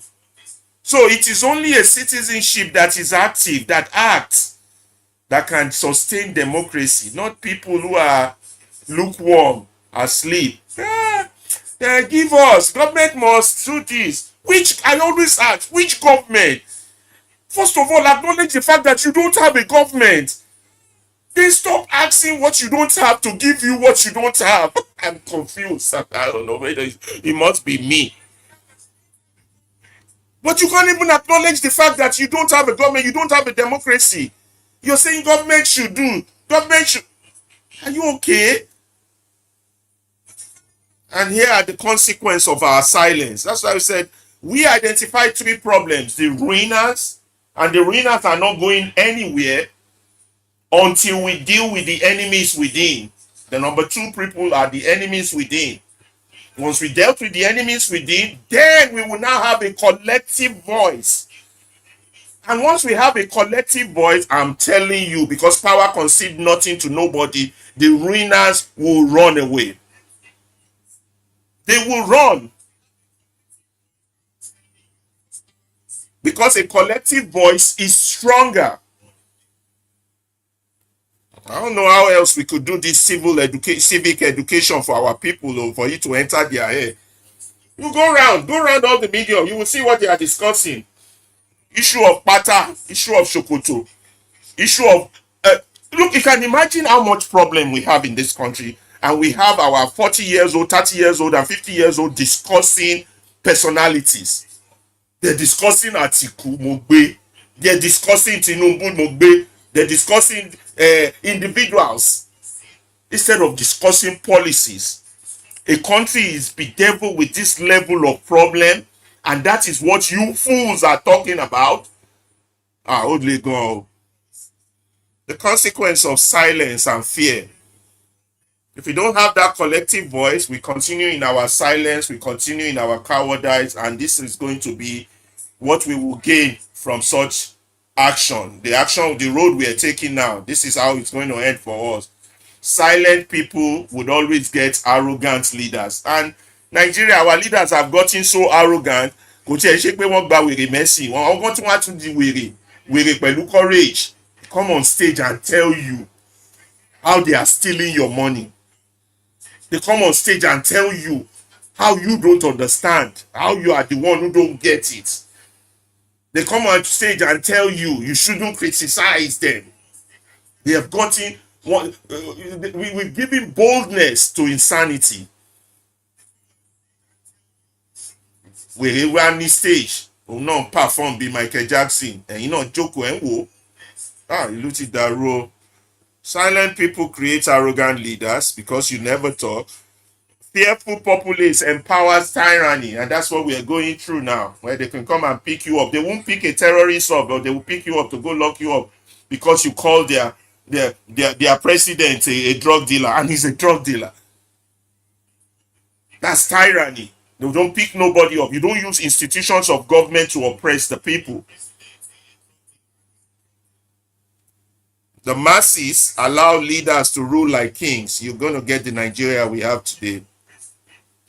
That's the summary of that one. If any of our viewers want to contribute, Ibukun and Abdullah, you guys take it over from there. That's all we got for the people. We hope we are getting the message across. People are learning. The point is to teach, though. It's not that to say we know better. It's just to wake people's consciousness up. And we believe once we can do that, we can have the revolution we seek. The revolution of the mind. Absolutely. Yeah, thank you. You cannot have a revolution when you do not have a proper knowledge of what's going on and how you want to get rid of the ruiners as a result of your collective advocacy or your collective resistance. Silent people breed tyrants. You are enabling the oppression by your silence. And you saying you want to ignore the government because this is quite rampant. Is quite a thing now. Let us leave the government alone. Let us crowdfund. A child dropped out of school, and your solution is let us crowdfund for him. Let's go and set up a GoFundMe, Listen, or Ibuku, let us. until those people who come on stage to make those crazy comments start getting fearful, until you call them to order, until you Mm, call them who they are, weary, insane, and shut them up, because not all opinions are mainstream. We will continue to give courage to madness. That's what that is. A madman coming on stage in his nakedness and telling you that you are the one that is mad. You have to shut it down. Kílógún wèrè ẹgbàá ni. And àwọn wèrè dẹ̀ ti pọ̀ káàkiri gbogbo internet. I'm They're the telling one you, shutting. They're coming madness, corporately to tell you the government is doing well. The coastal road is madness is not this.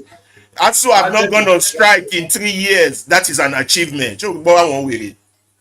Excuse my Yoruba Jare. That's not an Abdullahi, the only Abdullahi, thing no that trends verse. now. The only thing that trends now is something crazy. Anything that makes sense hardly trends. That is it. That is the No, fact. you shut them down. You go into their medium and shut them down. Let them know they are insane. They need a doctor. They just escaped And from an asylum. the funny part is that they have a way of barricading their platform such that intelligent conversation does not percolate. Yeah, that's They why you leave them resist, in their echo chamber. they resist any form of honest inquiry and intellectual discourse that subjects their nonsense to the highest level of scrutiny. Their brain is fried. Brain is dead. How can they have intellectual anything? Their brain is gone, dead. They're pushed Oti back. Dokuta, they are the wife of Job that look back, that turned to salt. That brain is dead. You can't have no conversation with people like you. Shut them down. You let the people see them for who they are. People with no brain. And So why should they be on the? Why should they have look a very blessed. microphone? This is what I have with most of our moderates and most of our so-called educated people. You keep giving microphone to those you know you shouldn't give microphone to. Say in the name of free speech. Yes, there's free speech, but not all opinions are equal. Some opinions don't belong in the public. The opinion that some dehumanizes another opinion human being. intoxicate. Eh? Some opinion are toxic. They are toxic to humanity. They are. You let the people know that those opinions are toxic. Opinion that says in 2026 we are doing well in Nigeria, that is toxic. When you import almost everything consumable. You know. So thank you so very much, dear audience. And I think we have one more comment on air. Ask the Okay. people on X, ask them if they need a microphone so it's not just us talking. I'll keep Yeah, quiet for a while. I have I've been I've been announcing for them, and for the feedback has been great. I called on Beatrice not quite long. I'll call on her one more time if she's got a contribution as we wind down the curtain. We have spent 3 hours, 13 minutes in If this people want program. to contribute on how people are contributing to the problem, let us know. It's only when we examine ourselves that we can get to a better place. Let people talk about that if they want to. We're Absolutely. not in a rush. If people want to contribute, we want to hear their opinion. That's what we are just here to free the mind. We are here towards freedom. We are changing narrative. We are empowering minds. The movement radio is a medium for liberation of the African mind. The biggest weapon the oppressor has against you is your mind. Once they capture your mind, those are bigger chains than physical chains. We're there to liberate that mind. Free your mind and the rest will follow. So ask them. There are people. I'm sorry for the guys on Instagram. We They can. are hearing us loud and clear. Yes. Okay, the guys on Instagram. I don't know how you can get the microphone. It's Instagram, only people on Instagram is a X. one-way. Instagram is a one-way traffic with video. Okay, All they can do is to drop a comment, whatever and for comment that they YouTube drop. people, we're not discussing through YouTube. We're only discussing through X. So it's only X people that can ask for a microphone. It will take it over from there and tell us what we are doing next. So yes, we've got Beatrice on the speaker section on X, and what's your contribution? Having had quite a number of talking points after I called you the last time. I don't know if you are available to speak this time around. Yes. Okay. Yes. Yeah, please proceed. On, having something to say about how it was when we discussed, and I wanted to contribute on that in particular. I feel like we need to discuss revelation in ways that are more appealing to the people and entertaining and most of all sexy, because we all know that sex sells. And I feel like our liberation is lacking sex appeal. Thank you. Mm. That's indeed something for us to ruminate on. We have to look for ways to polish it up one way or the other. Information is as good as how you present it. Manner of approach also matters a great deal. And as far as I'm concerned, I think we have done a good job to indeed make it as polite, as civic as possible, make it as very informative as possible, not rigid. And we open the microphone for everybody to pick up the mic and contribute. And of course, even drop their comments. If you are in a place where you can't speak, there's a provision for you to drop your comments across all platforms. And we have been reading it. We have read comments from YouTube. In fact, one of our viewers on YouTube is already in the studio with us, and he has contributed quite a great deal, the African Wahala. And of course, on the Twitter comment section, we've had Don Wise, who has indeed contributed to a strong message. VDM needs to hear this. So he dropped that comment on the X platform. So to as many as those that are listening to us on other platform, if it is not a platform where you can request for the mic directly, you can drop your comment. We would see it in the studio here in real time and we will read it. So having taken the feedback from Beatrice, and nobody is requesting for the mic. Okay. We need to infuse more hedonism as well in our revolution, because humans are always going to seek hedonism and escapism. So that's another thing. Absolutely. And well, I think your space yesterday served that purpose, really, doesn't it? That's why after, when we are done here, I think your space is the after party, to go unwind and to have laid back conversations. Please, if you are here to follow Beatrice, if you are here to follow Movement Radio, if you are here to follow Liberation Chat, please do so now, so that you will be notified whenever we are live. And of course, across all our platforms like YouTube, if you are listening to us on YouTube, please remember to subscribe. Very important. The only purpose of that subscription and turning on the notification bell is to be notified whenever we are live. All right. There's no way you'll be notified if you do not follow or subscribe. You would, most likely arrive late or not get the memo that we are live.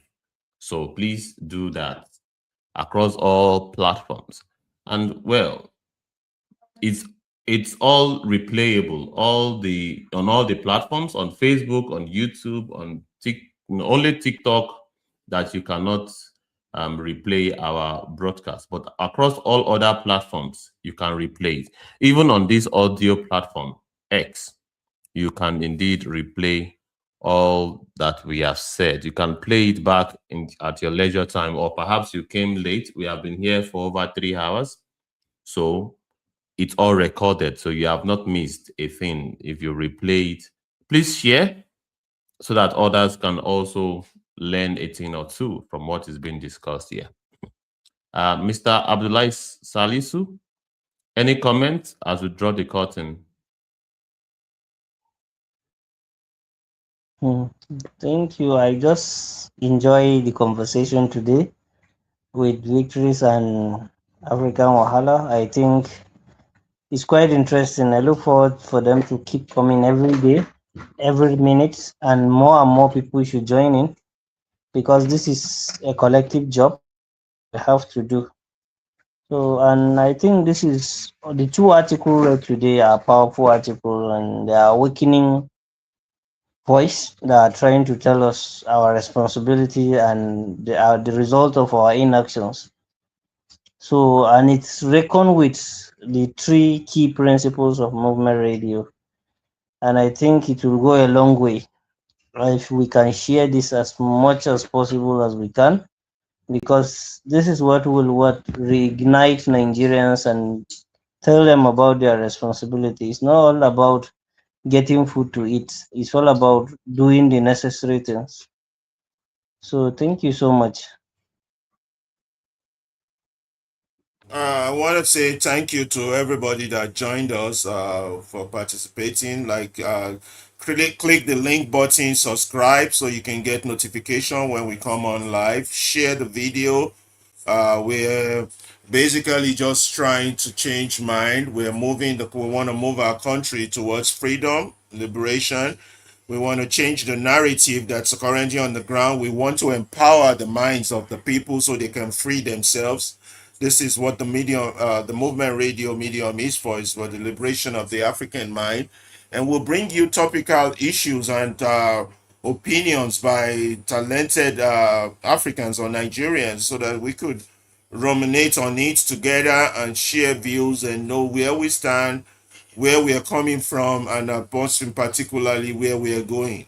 I want to thank you all on Instagram. There's a long list of people that joined. They have all these code names. I don't even know how to spell them, but I thank them, like about 15 people there. I want to thank people on Facebook, on YouTube, and particularly those of you that join us on X.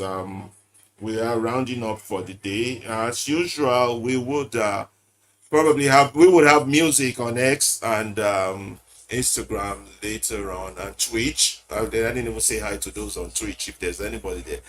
Yeah, we will have music after show music, and I think Thursday will be our next live video. We will have a repeat broadcast of shows tomorrow. And thank you all. Thank you, African Wahala. God bless you. Thank you, Beatrice. Thank you, Freno, Ingenious, Janaku, Omologo, thank you. Third Eye Politics, thank you. Aesthetic, Up Agent, thank you. Henry 20, thank you. And Don Wise, thank you. And thank you very much, Don Wise, for your comments. I can't call the names of the people on Instagram, they're too coded for me. And thank everybody for joining us. We appreciate you being a part of this. Want you to share it. We want you to tell people about us.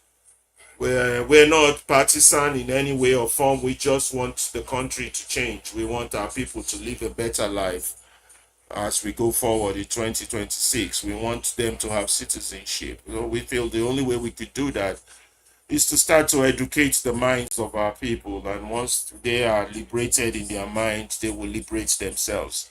Thank you all for joining us. Abdullahi and Ibukun, your last comment, and African Wahala, your last comment before we go.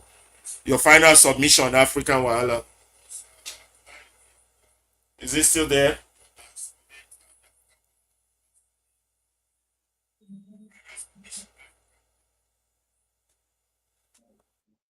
Yeah, I guess it's busy with other things. So So thank you so very much, the African Wahala, and to as many as those that have been able to listen to our broadcast today.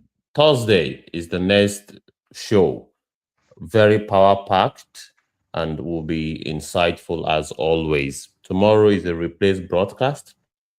Thursday is the next broadcast, live broadcast, and of course on Saturday and Sunday. Thank you so very much, and we look forward to having all of you in our next live broadcast. Bye bye for now.